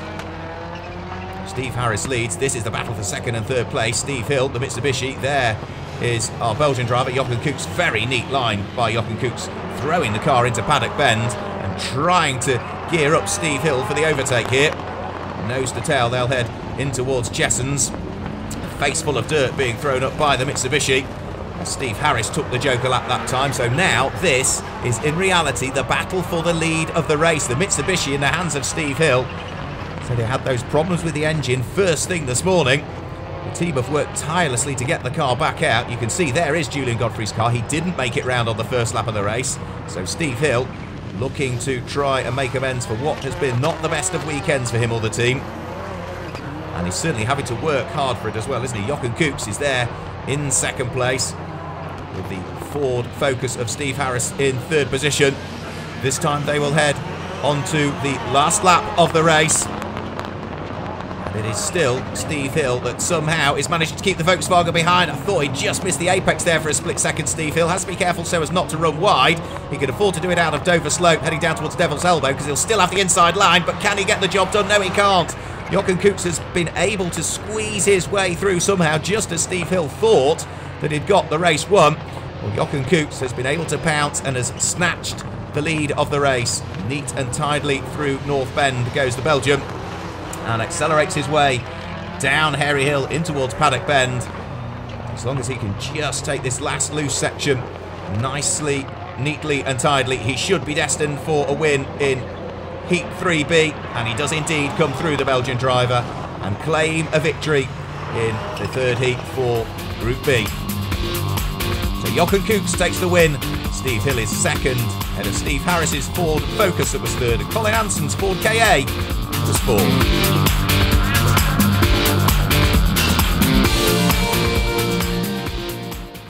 A great shame though for Julian Godfrey, the current British champion. His third heat not going the way he would have expected. Let's hope they get it fixed for the final. So the third and final heat for Retro Rallycross, and Paul Smith should be starting on pole but has opted to start from the tail end of the field, which means Ray Morgan and Rob Gibson sit there on the front row of the grid. The four-wheel drive Metro 6R4 of Rob Gibson, as you would expect, gets the better start and is going to lead as they head towards Chessons Drift for the first time, with the Ford Escort of Ray Morgan, the BDA engined car, sitting there in second position, and a great start also from Lance Foster, the green and white mini spares car, up into what is third position. And I think problems for the Porsche. What a shame for Barry Stewart. You can see the Porsche 911 starting to slow up towards the tail end of the field. He went so well in some of the earlier heats, but I think has had issues with that car early on in this race and has tumbled towards what looks like the very tail end of the field. Rob Gibson leads, Ray Morgan second place, then it's the Mini in the hands of Lance Foster that's there in third place. And well, for Ray Morgan, he is hounding the Metro 6R4 ahead, the four-wheel drive car in the hands of Rob Gibson, who's run this car for a very good number of years, is certainly being hassled by Ray Morgan, who would love to try and squeeze his way through. He's trying right the way around the outside at Chesson's Drift, the tail end of the Escort having to be kept in check with a bag full of opposite lock, and that cost him a chunk of time there, because Rob Gibson, who was looking to try and take the lead of the race away from, is now the best part of, what, 100 metres or so up the road. Through Devil's Elbow for the second time. The Metro leads, the Ford there in second, the Mini completing the top three, and these front three have certainly got away from the rest of the field. They just appear to be that little bit further back, don't they? Can't quite live with the pace of the front three.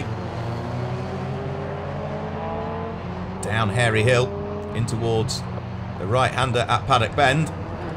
Rob Gibson still continuing to lead, but it does look as though Ray Morgan has had a better second half of this lap and is now starting to close up once more. So with one further tour of the Lydden Hill Rallycross circuit to go, Ray Morgan is starting to reassert himself and remount the pressure onto the tail end of that yellow Metro 6R4, number 5, in the hands of Rob Gibson.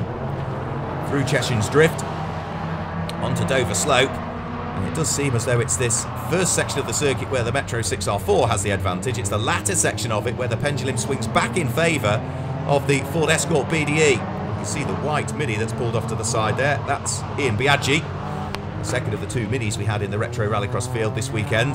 That, therefore, is the sole remaining one, Lance Foster, as they head out of North Bend, down Hairy Hill for the final time. It does look as though it's going to be a victory in Heat 3 for the Metro 6R4, a car that is synonymous really with Rallycross in the 1980s and 1990s. It will be Rob Gibson that takes the win. Ray Morgan is second. The Mini of Lance Foster completes the top three, and Barry Stewart, despite the problems, finished fourth at the wheel of the Porsche.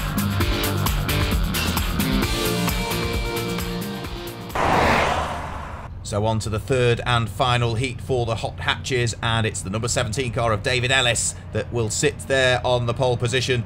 Thomas Vilgots alongside, and it's a good start for Thomas Vilgots, the black car in the centre of the field, but it's also Maurits Melberg that gets a really good start as well, and Maurits Melberg will already head onto the Joker lap, and being followed by this man who we ride on board with, Craig Lomax, who's already, I think, been able to muscle his way through and ahead. Onto the loose section they go.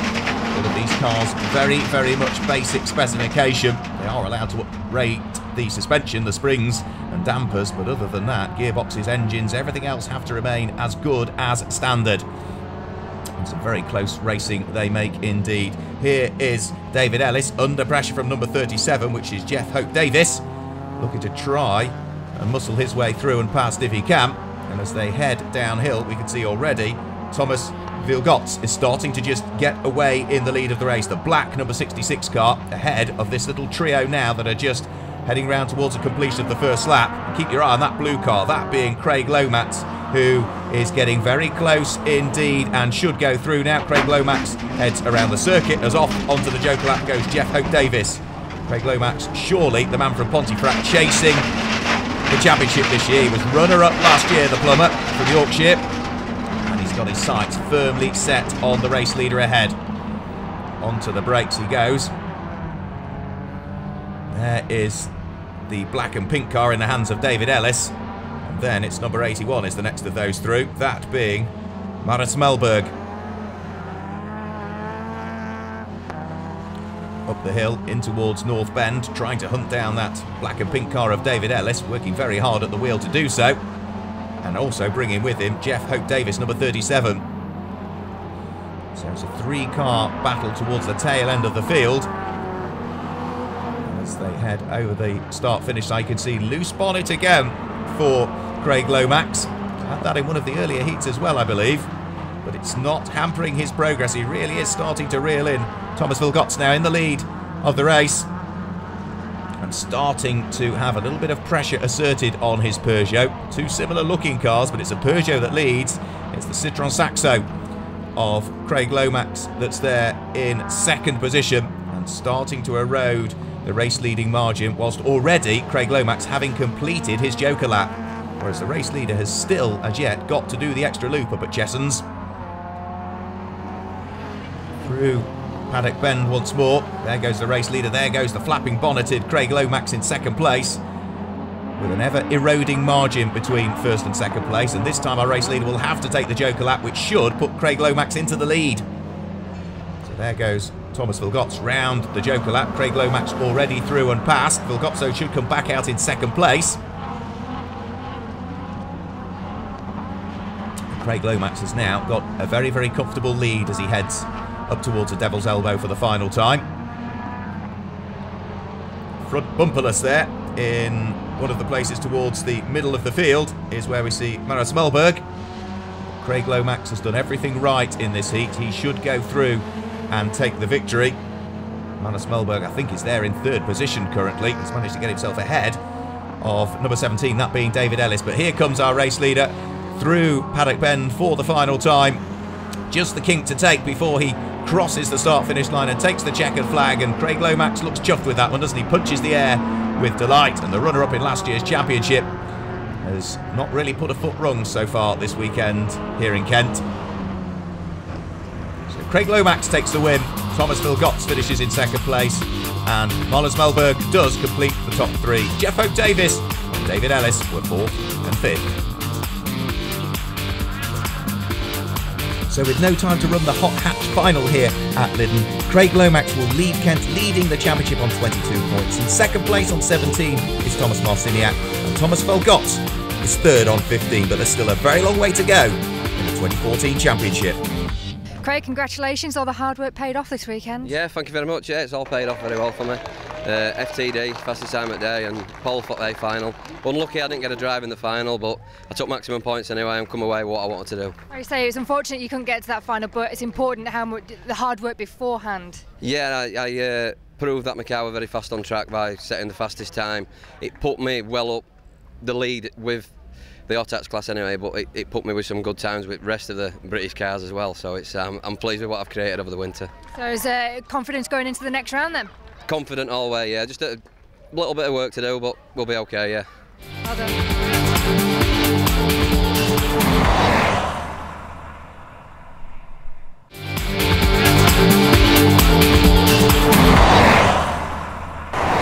So a number of drivers already with a couple of heat wins under their belts and looking good for the final. That's where we're up to now, the A finals, and we start with the MSA Juniors. Okay, so the serious stuff starts, and it's the final for the MSA Juniors. Charlie Bean has accumulated most points in the heats and starts from pole position with Drew Bellaby and Jake Taylor alongside. The red lights are on, and it's a good start from Charlie Bean from pole position. Drew Bellaby, though, very slow away, and therefore it's going to be Jake Taylor, the red car, that will be in second place, but he opts to take the Joker lap, which leaves Charlie Bean out front and on his own within second place now. The slow starting black car, number 4, in the hands of Drew Bellaby. Jake Taylor and Jenny Hawkes both opting to take the Joker lap early on in this final. So down Dover Slope and in towards Devil's Elbow for the first time. Number 2, Charlie Bean, continuing to lead. The runner-up in this championship from last year, let's not forget, he was also the runner-up back in 2012. Charlie Bean will want to try and claim the championship crown over the course of the 2014 season. Drew Bellaby pushing hard though in second position, not letting the youngster get away as yet. Accelerates her way out of North Bend and down Hairy Hill for the first time, as Charlie Bean is already about to conclude the first lap of the race. Back onto the loose at Paddock Bend. Going through in third place is still Jake Taylor, so the top 4 still as they were. Bean leading, Bellaby second, Jake Taylor and then Jenny Hawkes rounding out the 4 cars. And this time Drew Bellaby opts to go for the Joker lap, finished 4th in his championship last year, the student from North Allerton. Charlie Bean all out now on his own. Still, of course, to take that Joker lap at some stage during this race. But he's certainly got daylight between himself and his fellow competitors as he heads onto the brakes and turns his way through Devil's Elbow. There is Jake Taylor. He is now up into second position. Drew Bellaby, having taken the Joker lap, drops down into third, number 4. And as they head towards the start of the final lap of the race, it's all looking very, very good for Charlie Bean, who this time will take the Joker lap. There he goes. A slightly longer loop through Chessons rather than straight onto Chessons Drift. And as he flicks through the left and right, it's going to be quite tight as to where he comes out, because Jake Taylor and Drew Bellaby are right there as well. And Charlie Bean needs to try and carry this momentum right the way onto the Dover slope, running side by side with Jake Taylor, but he's just about managed to squeeze his way through there. Charlie Bean, the extra momentum coming off the Joker lap, really did aid his cause there, and Drew Bellaby dives up the inside of Jake Taylor, takes second place away as they head round through the Devil's Elbow. Well, there's only 4 cars in this race, and 3 of them are fighting tooth and nail for the lead of the race as they head into the final few corners.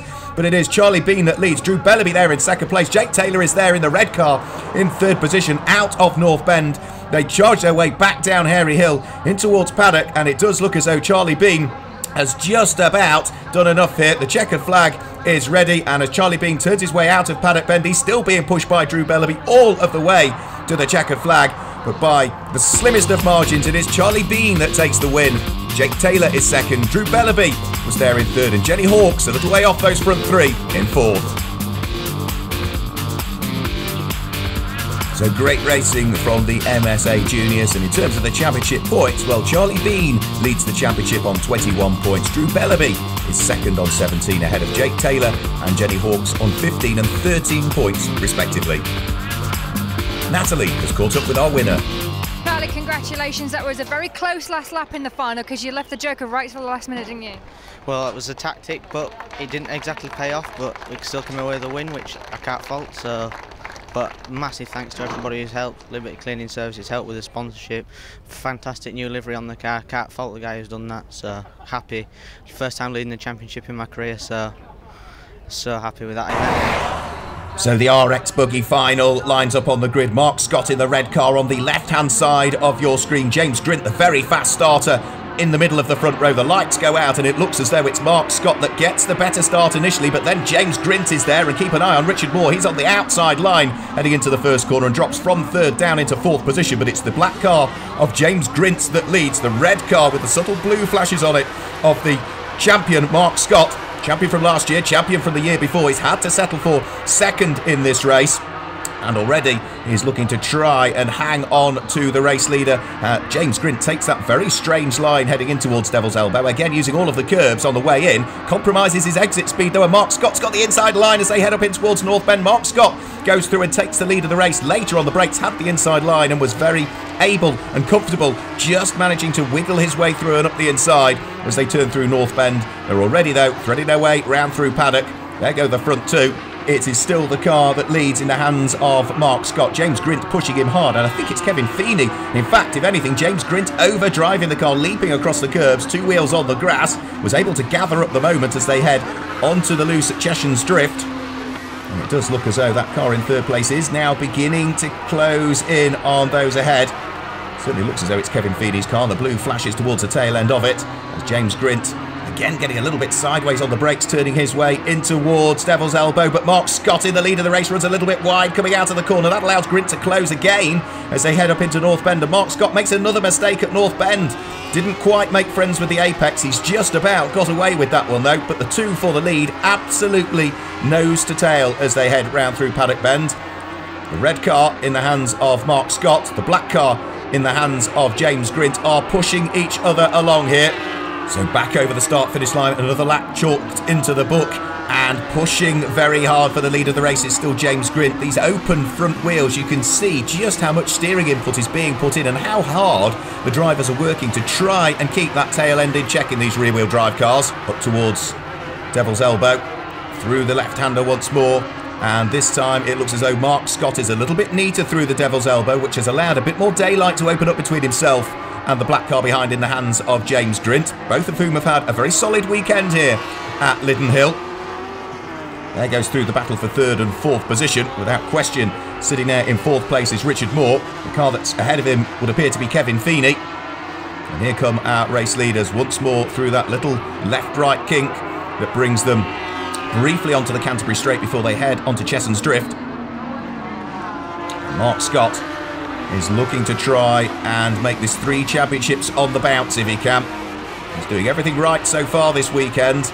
And will come the final, the important one. He is just leading still, that black car of James Grint, who is driving as hard as he possibly can to try and close the deficit. If anything, though, overdriving the car, kicking up the dust on the exit of the Devil's Elbow. That won't aid his cause. And it's just allowing, if anything, Mark Scott to pull away to the tune of another RX buggy length or so. In towards Paddock Bend comes the leading pair. The daylight has certainly opened up between the two of them. The gap is increasing and they are heading onto the last lap this time through. So if James Grint wants to do anything about Mark Scott, he has absolutely got to throw caution to the wind on this, the final lap of the race. Looks as though he's doing just that. The gap would appear to have come down a shade between the two of them. But he's running out of time in which to catch, let alone get past our race leader, as they head off the loose onto the tarmac. The gap is coming down, but with only North Bend to go and Paddock Bend, I don't think that James Grint, barring any mistake from Mark Scott, is going to be close enough. Mark Scott onto the brakes just at the right point through North Bend. Doesn't quite hug the apex as much as the man behind, so the gap will have come down a shade more. You can see visually the gap has decreased, but they're heading into the final couple of twists and turns now, and it does look as though it is going to be Mark Scott that is going to claim the honours in the RX 150 buggy final. He comes over the start-finish line and will claim a win and set up his 2014 championship in exactly the fashion that he would have wished.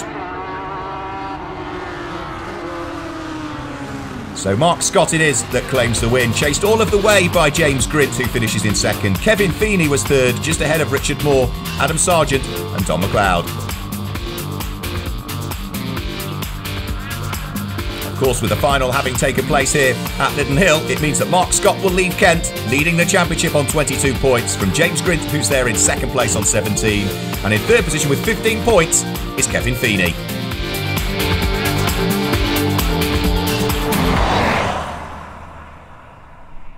Mark, a good first weekend to defend that title of yours. Yeah, I'm absolutely over the moon with the result. Come here and we're going to be able to keep the pace up from last year.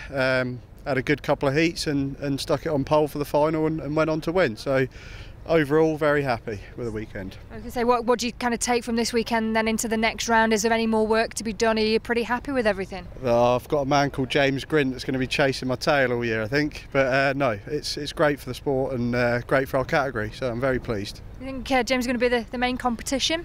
He certainly would appear that way from this weekend, yeah. I mean, I won't ever write off all the rest of the guys, but he certainly looks the main one to be contending with me. So the Suzuki Swift Sport final, and it's the yellow and black car of the reigning champion Graham Rodmark that sits there on pole position. Tristan Ovenden with a great weekend and sits there in the middle of the front row. On the outside of the front row is Chris Mullen's car. His car is predominantly green and black.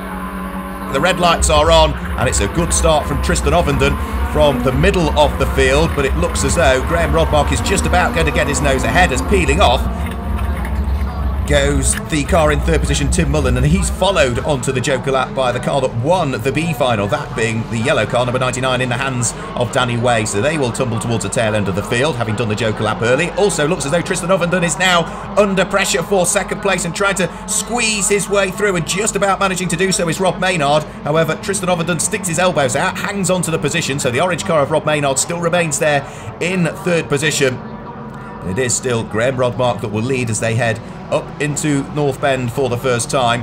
Nothing to choose between the first half a dozen cars.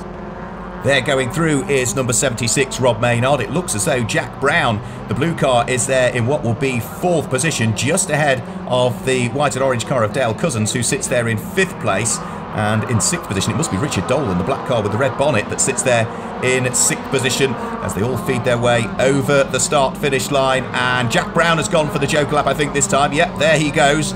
Round the Joker lap. Where is he going to rejoin? I think he might rejoin just behind, possibly, the B final winner, that yellow car there of Danny Way. Indeed, he does.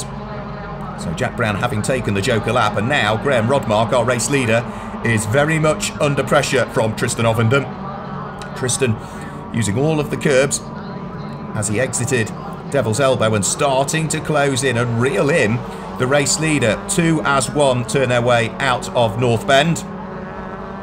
But it is still just Graham Rodmark that continues to lead ahead of Tristan Ovenden. You can see Rob Maynard's orange car not overly far away, still in third place, should these two trip over each other. And then Completing the top 4 is going to be number 33, the white and orange car of Dale Cousins, as this time Tristan Overton heads on the Joker lap. Rob Maynard will follow him through.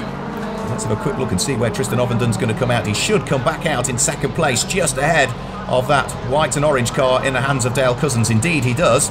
Dale Cousins having his own individual scrabble at this stage with Richard Dolan's black car with the red bonnet. You can see the two of those getting very, very close to each other. Richard Dolan having a look up the inside. The door is closed, though, by Dale Cousins. He was close. Not quite close enough, though. And therefore, Richard Dolan still has to settle for 4th at this stage. Back into North Bend. Still with Graham Rodmark continuing to lead. He heads round through Paddock Bend and will be destined surely for his Joker lap before too much longer. His time is running out, and yes, Graham Rodmark does indeed go for the Joker lap this time. Where is he going to come out relative to Tristan Overton, though? There goes Tristan Overton. He's had the better lap. He's going to take the lead of the race. Well, Graham Rodmark didn't do a great deal wrong, but now you can see the race leader through the windscreen of erstwhile race leader Graham Rodmark. Onto the brakes and in towards Devil's Elbow. Car just understeering a little bit through the left-hander. And Tristan Overton it is that is leading the final here at Lydden Hill, turning his way through North Bend. There goes Graham Rodmark in second place. And up into third position has gone Richard Dolan this time as a result of Rob Maynard having taken the Joker lap. He's dropped down into 4th. The last lap board is being held out, though, so Tristan Overton has just got one further circuit of the Lydden Hill Rallycross course to try and hang on to what is not a particularly large lead. It's, what, 3 or 4 Suzuki Swift lengths down the straights. That evaporates to just 2 or 3 in the corners as the cars concertina up. Tristan Overton can really not afford to put a wheel wrong. He hasn't done so as yet in this final. And he'll hope that he doesn't as he turns his way through Devil's Elbow for the final time and starts to head back up the hill towards North Bend before they plunge back downhill towards the last couple of turns. Graham Rodmark we ride on board with once more. Sitting there in second place, the leader of the race is ahead. And he's not going to be quite close enough, is he, as they turn their way into Paddock Bend for the final time. The checkered flag is being readied and it will be Tristan Overton that will win the final for the Suzuki Sport Swifts here at Lydden Hill. Chased all of the way to the checkered flag by Graham Rodmark in a great battle for the final few places inside the top 6. But the win does go the way of Tristan Overton. Graham Rodmark was there in second place with Rob Maynard in third. Dolan, Cousins, Brown and Way complete the top 7 finishers.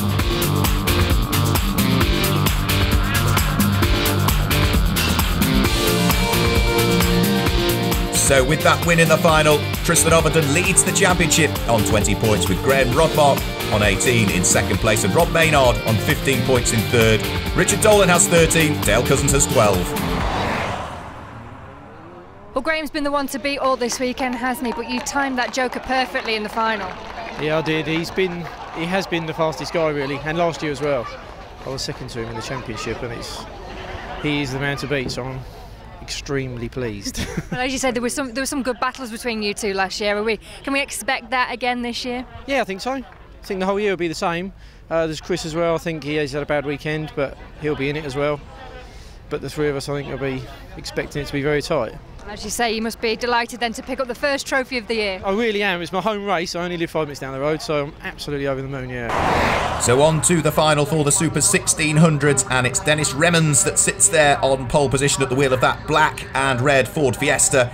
It is Davy van der Branden that sits on the middle of the front row, and Jack Thorpe in his Citroën C2. You can just see him on the far left of the screen, the white and red Citroën that sits on the outside of the front row.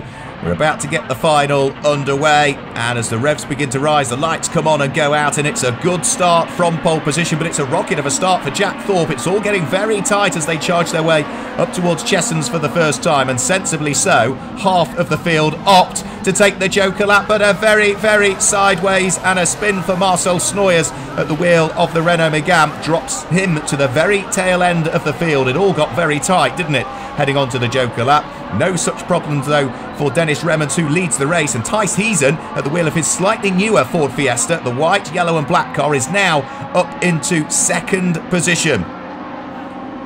Worth also keeping an eye on Dave Van Beers, because his Renault Megane is through and into third position, going very, very well. He started towards the tail end of the field, did Dave Van Beers, but whilst others have taken the Joker lap, he has avoided trouble, stayed out there and has clawed his way up into third position. Over the start-finish line they'll go.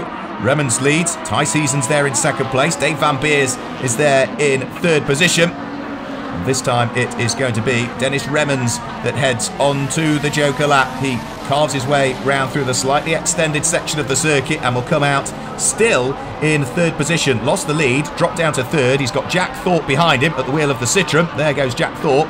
He is being hounded very much so by the car that sits directly behind him. That is the car of Davy van der Branden, and Davy van der Branden equally as much has got the recovering yellow Renault Megane in the hands of Marcel Snoyers sitting directly behind him.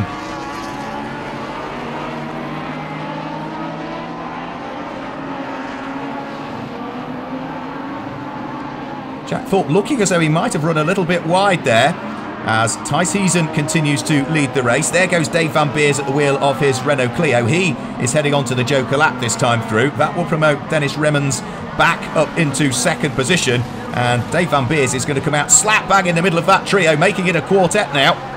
Just look how close that is. Davy van der Branden has got Dave Van Beers right with him. Then there's Marcel Snoyers at the wheel of the yellow Renault Megane, and Jack Thorpe has dropped to the tail end of that quartet now at the wheel of his Citroen C2. All still very tight indeed, and Davy van der Branden being hounded by Dave Van Beers, looking to try and thread the Renault Clio ahead of the Citroen. Wasn't quite able to do so though as they went up towards North Bend. He's got another couple of laps to try and muscle his way through if he can, but he's got to be careful. He's got to watch his mirrors, because whilst he wants to attack, he's going to certainly have to defend from Marcel Snoyers. There is our race leader, Ty Season, still continuing on his way at the wheel of the slightly newer shape Ford Fiesta. Slightly older shape car of Dennis Remens still sits there in second position. What can Remens do about closing in, because he's now starting to put a little bit of daylight between himself and this quartet. Well, it's really almost a trio now, isn't it? Because Jack Thorpe's Citroen C2 has just been dropped a little bit more by the three ahead. There's still not a great deal to choose between them. Super 1600 really is a super formula. Great variety amongst the cars. And great to see such a strong entry here at Lydden Hill this weekend. As through goes Ty Season, our race leader. The last lap board is going out, so Ty Season will take the Joker lap this time through. He hasn't done so as yet, so must take it now, which he's doing. And where is he going to come out? I suspect it will be slap bang in the middle of that pack of cars. So Dennis Remens goes back through and retakes the lead. Ty Season is just, I think, going to come out in second place, or is he? He has got right with him Davy van der Branden. Ty Season has got the job done, and Davy van der Branden is being caught here by Dave Van Beers, who's got the Renault Clio up the inside as they head in towards the Devil's Elbow. He needs to close the door to prevent Marcel Snoyers coming through, but Snoyers has been able to go through, as has Jack Thorpe, and I think that's more of a problem there for Davy van der Branden. That's why he's dropped down through the order, lost something like 3-4 places within a matter of a couple of corners. You can see already the car's dropped well out of shot. No problems though for Dennis Remens. He is going to come through and claim a very hard-fought victory in the Super 1600 final, chased all of the way to the start-finish line by his fellow competitors in what was a very tight race indeed. So Dennis Remens takes the victory. His fellow countryman Ty Season comes through in second place, with the Belgian driver Dave Van Beers completing the top three ahead of Marcel Snoyers, Jack Thorpe and Willem Veltman, who completed the top six.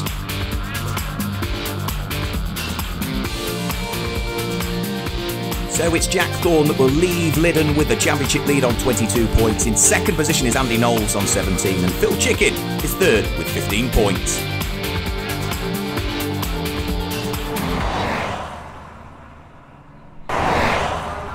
So on to the Super National Final, and the Audi TT of Michael Boak sits there on pole position. Alan Tapscott's Vauxhall Corsa is in the middle of the front row. That's a red car with the white bonnet and the green flashes to it, and the all-black car, our in-car camera car, Mike Howlin, sits there on the outside of the front row. A very full, a very competitive grid for this final, with Gary Dixon's Vauxhall Astra on row 2 and Martin Hawks' Peugeot sitting alongside. We're on board with Mike Howlin on the outside of the front row of the grid. To our right is the Vauxhall Corsa of Alan Tapscott, and it looks as though it's a good start from Mike Howlin, who is already moving himself from the left-hand side of the grid across to the right, and he's managed to get himself ahead of Martin Boak.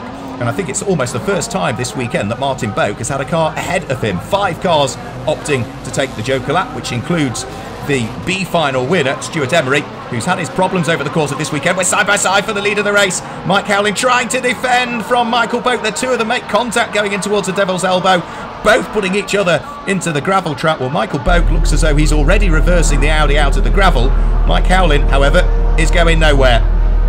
There goes Michael Boak back into the race, but Mike Howling is in the gravel. The driver's getting out, and whilst all of that has been going on, it has allowed the B final winner, Stuart Emery, who's had his problems over the course of this weekend, to come through and lead the race. So, having won the B final, starts the A final at the back of the grid. He is up into second place, but the red flags come out as a result of the incident, just about managing to get on the brakes on time and avoid. Stuart Emery was Vincent Bistow, and there, clambering out of his Ford Fiesta, you can see the damage to the tail end of it, goes the hugely unfortunate Mike Howling. Let's just have another quick look at what was going on. Well, Mike Howling and Michael Boak ran side by side onto Dover Slope. They were just about giving each other enough room, and as they got towards the Devil's Elbow, contact between the two of them, and they remained locked together and both deposited themselves in the gravel trap. Mike Howling, though, suffering the larger impact of the two. So a restart of this heat, and both cars able to take the restart. Again, it's another good start by Mike Howling, and it looks as though he's going to lead as they head up into Chessons for the first time. There's contact again between Mike Howling and Michael Boak, and this time it's the Audi TT that clouts the tyres on the inside, causing damage to the front end of his car. Let's see what it's done to Mike Howling's as well. Well, he is crawling around the circuit. They made contact in the first heat, or the first attempt at it, which brought out the red flags. They've made contact before they even got to the first corner in this one, and all of that has allowed the BMW of Vincent Bistow to go through into the lead. Alan Tapscott's Vauxhall Corsa is there in second place, being hounded by the B final winner, Stuart Emery, who is looking to try and close onto the coattails of the car ahead. Alan Tapscott runs a little bit wide heading round through North Bend, so Stuart Emery now has the inside line heading down in towards Paddock and surely should go through. Alan Tapscott sensibly gives him room. He's going to tuck back behind the Peugeot, but it's the BMW that leads. The Peugeot is there in second place. The Vauxhall Corsa is third. And I think I just saw Michael Boak's Audi TT crawling around the circuit in the background. Stuart Emery, though, looking very good value here as he presses on. The Peugeot bouncing through the loose section of the circuit and is already starting to pull away from Alan Tapscott behind. Looks as though they're in third position is now going to be the Vauxhall Astra of Gary Dixon, I think, was through there in third place. We'll hopefully get a better look at that car that runs in third position. But no such worries for Stuart Emery. He is pulling away well and truly from Alan Tapscott and Gary Dixon, who, yet without question, is there in third position.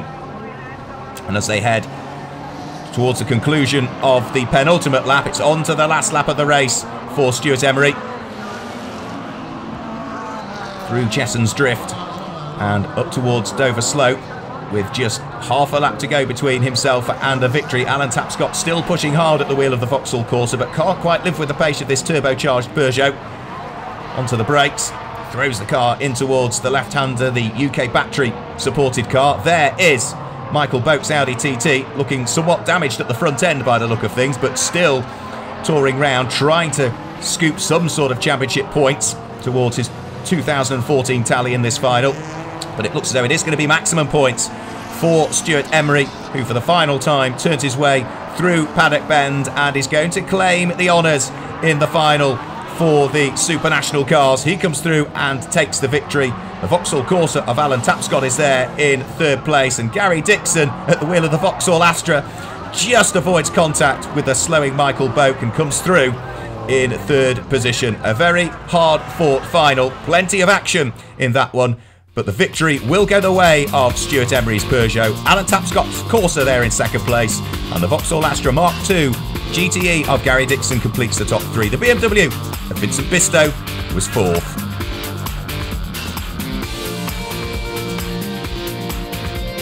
So Stuart Emery takes maximum points, 22. Alan Tapscott leads Lydden Hill second in the championship, and the man from Lincoln, Gary Dixon, is third with 15 points. As for Michael Boak, he has to settle for sixth. Stuart, congratulations, absolutely drenched in champagne, but that's what you aim for. It's all worth it, isn't it? Absolutely. I've got champagne in places that you couldn't even begin to tell you, but this is what we do it for. It's we had a really trying weekend. Everything that could have gone wrong has gone wrong, but we managed to get it together for the finals, which is when it's important, when it counts. Because you qualified for the B final, didn't you? Just tell us what has gone wrong then this weekend for you, because you won a race yesterday. Yeah, first heat yesterday we were quickest overall, and all was looking good. The track was a little bit rough in one place, and it pulled a wire off of the wiring loom on the second heat, so we didn't get a point. And the third heat we had a misfire. Sorted all that out. As you say, we got into the B final. Won that, progressed on to the A final, and won that as well. So it's been brilliant. Michael Boak was the guy kind of to beat, but a couple of incidents in that final, wasn't it? You managed to avoid it all. Yeah, to be honest, I didn't see what was going on. I was busy concentrating on my race, but yeah, I know there were a few bits of cars laying on the track as I was driving around. So yeah, pretty pleased, and you go into the next round with confidence? Absolutely, yeah. We're off to Holland in 2 weeks' time. Really looking forward to that. Never been to the track before. So hopefully this will set up a good start to the season, and it'll carry on.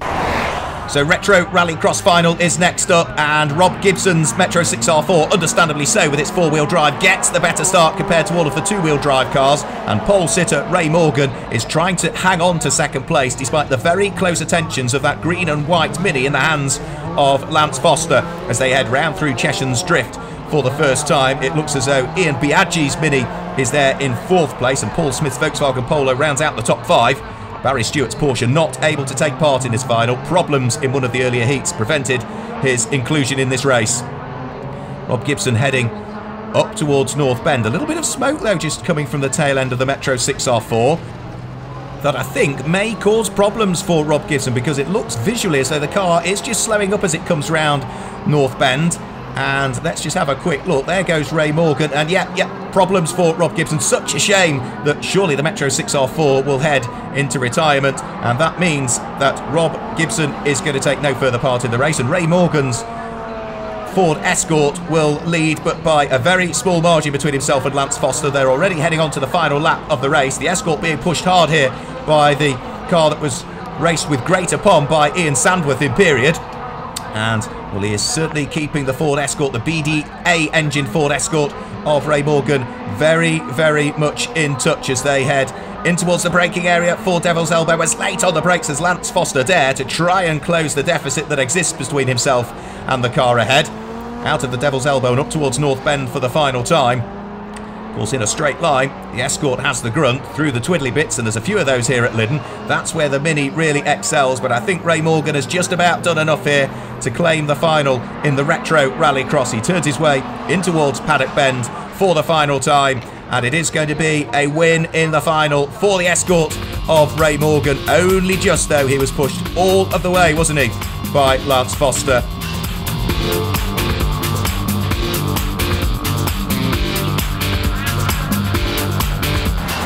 So on to the MSA Supercar final, and it is Julian Godfrey that sits there on the pole position. Cohen Powell's had a good weekend. He's in the middle of the front row. Who gets the better start? Cohen Powell's matching Julian Godfrey. It's going to be very tight as they head up towards the first corner. A couple of cars opting to take the Joker lap. Somebody managing to make contact with some of the circuit furniture on the inside and is already beginning to slow. Julian Godfrey we ride on board with. That managing to sneak through is Jochen Koeps at the wheel of the Volkswagen Scirocco, and Julian Godfrey is down into fourth position. It's going to be Cohen Powell's that leads. Jochen Koeps is there in second place. Then it's the Ford Focus in the hands of Kevin Proctor that's there in third place, and the reigning British champion Julian Godfrey, who we ride on board with, is down in fourth position and trying to muscle his way through. Jochen Koeps is on our left hand side. Julian Godfrey has the inside line as we head down in towards Paddock Bend, and Godfrey goes through from fourth up into third position. There's a spin and contact with the barriers on the inside. Such a shame for Jos Janssen. His Ford Focus is going no further, and I think we also lost Derek Toole somewhere. There goes Derek Toole. He is halfway round Cheshunt's Drift, his car going absolutely nowhere, stranded in the middle of the circuit, waving his arms so as to let everybody know that he's not in the safest of places. And with two cars on the circuit, one of whom is in the middle of the circuit, we might possibly see The red flag's coming out in this one. For the meantime, though, still pressing on is Cohen Powles. Kevin Proctor there in second place. It's a Ford Focus 1-2 at this stage. And a long gap back before we see the third place car as they head over the start-finish line. About to chalk another lap into the book. That's the point at which Derek Toole's car lay stranded. And let's just have a quick look. Yeah, the car's still in the middle of the circuit. Cohen Powles has taken the Joker lap that time through, which puts Kevin Proctor into the lead. And Julian Godfrey, who we ride on board with, is now in third position and trying to hunt down the car that sits directly ahead of him, that being Cohen Powles. Through Devil's Elbow, heading up towards North Bend. Kevin Proctor still hanging on to this very slender lead that he's got in the race. Cohen Powles there in second place. That white and yellow Ford Focus still being hounded by Julian Godfrey, who's there in third place. And Julian Godfrey's got to watch out because the Volkswagen Scirocco of Jochen Koeks is not too far behind as he resides there in fourth position. Another lap about to be completed. Julian Godfrey trying to wring the neck of the Ford Fiesta. This time it is going to be Kevin Proctor who takes the Joker lap, which means that Cohen Powles will re-inherits the lead of the race. Julian Godfrey there in second place. Jochen Koeks now in the Volkswagen Scirocco up into third position, and Kevin Proctor, having taken his Joker lap, has now dropped down into fourth place. You can see just how close it is between all four. Kevin Proctor dives up the inside of Jochen Koeks, runs wide though, going round through the Devil's Elbow briefly up into third place, instantly disposed back down into fourth. Was just that little bit too late on the brakes going into the corner, made the briefest of contact. There is our race leader, Cohen Powles, turning his way through Paddock Bend, back onto the left and right kink, ready to start the last lap of the race. Julian Godfrey a little bit wild just coming through, ready to start his final lap of the race. They're all back onto the loose section, round through Chesson's Drift. And Julian Godfrey still looking to try and close in on the race leader, but he's going to have to watch his mirrors here because Jochen Koeks is putting him under a raft of pressure on this, the final lap of the race. And Jochen Koeks gets great run coming onto Dover Slope, up the inside at Devil's Elbow. Through he goes and takes the place away. So the Belgian driver up now into second position. What can Julian Godfrey do about fighting back? Well, he gives him a little bit of a nudge on the run in towards North Bend. Jochen Koeks gathers it up though, and now Julian Godfrey has got to watch his mirrors. He's got Kevin Proctor, his championship rival in the British Championship, sitting right behind him, and he'll want to make sure that he comes away from Lydden Hill with maximum points in the British Championship, but the win will go the way of Cohen Powles. And poor old Jos Janssen with damage to the front end of his car. The win goes to Cohen Powles at the wheel of his Ford Focus. Second place is Jochen Koeks. Julian Godfrey was third, and the first British driver home ahead of Kevin Proctor, Steve Harris and Krzysztof Skorupski, who completes the top six.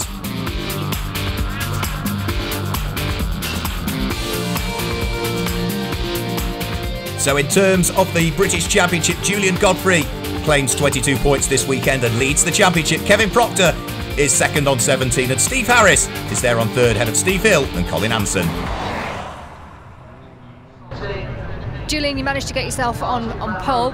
It was action-packed, that final, wasn't it, for second, third and fourth in the end? Yeah, it was a real hectic final. I didn't get the best of start. I had a problem with the clutch on the third heat, so I didn't finish the third heat, and we put a dim type clutch in there, and it wasn't quite right. I had to have the gearbox back out just before the race, and there was a last-minute panic, so I didn't get a good start. And then in the rest of the race, I was just pushing real hard, but it was a real tough race.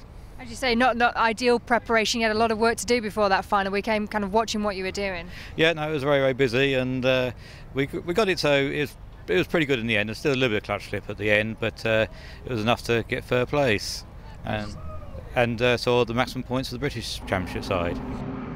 And that concludes the first round here at Lydden Hill, and already some exciting racing to start off this 2014 British Rallycross Championship in association with the Shannon Group. We'll see you next time for round two as we go to Valkenswaard in Holland.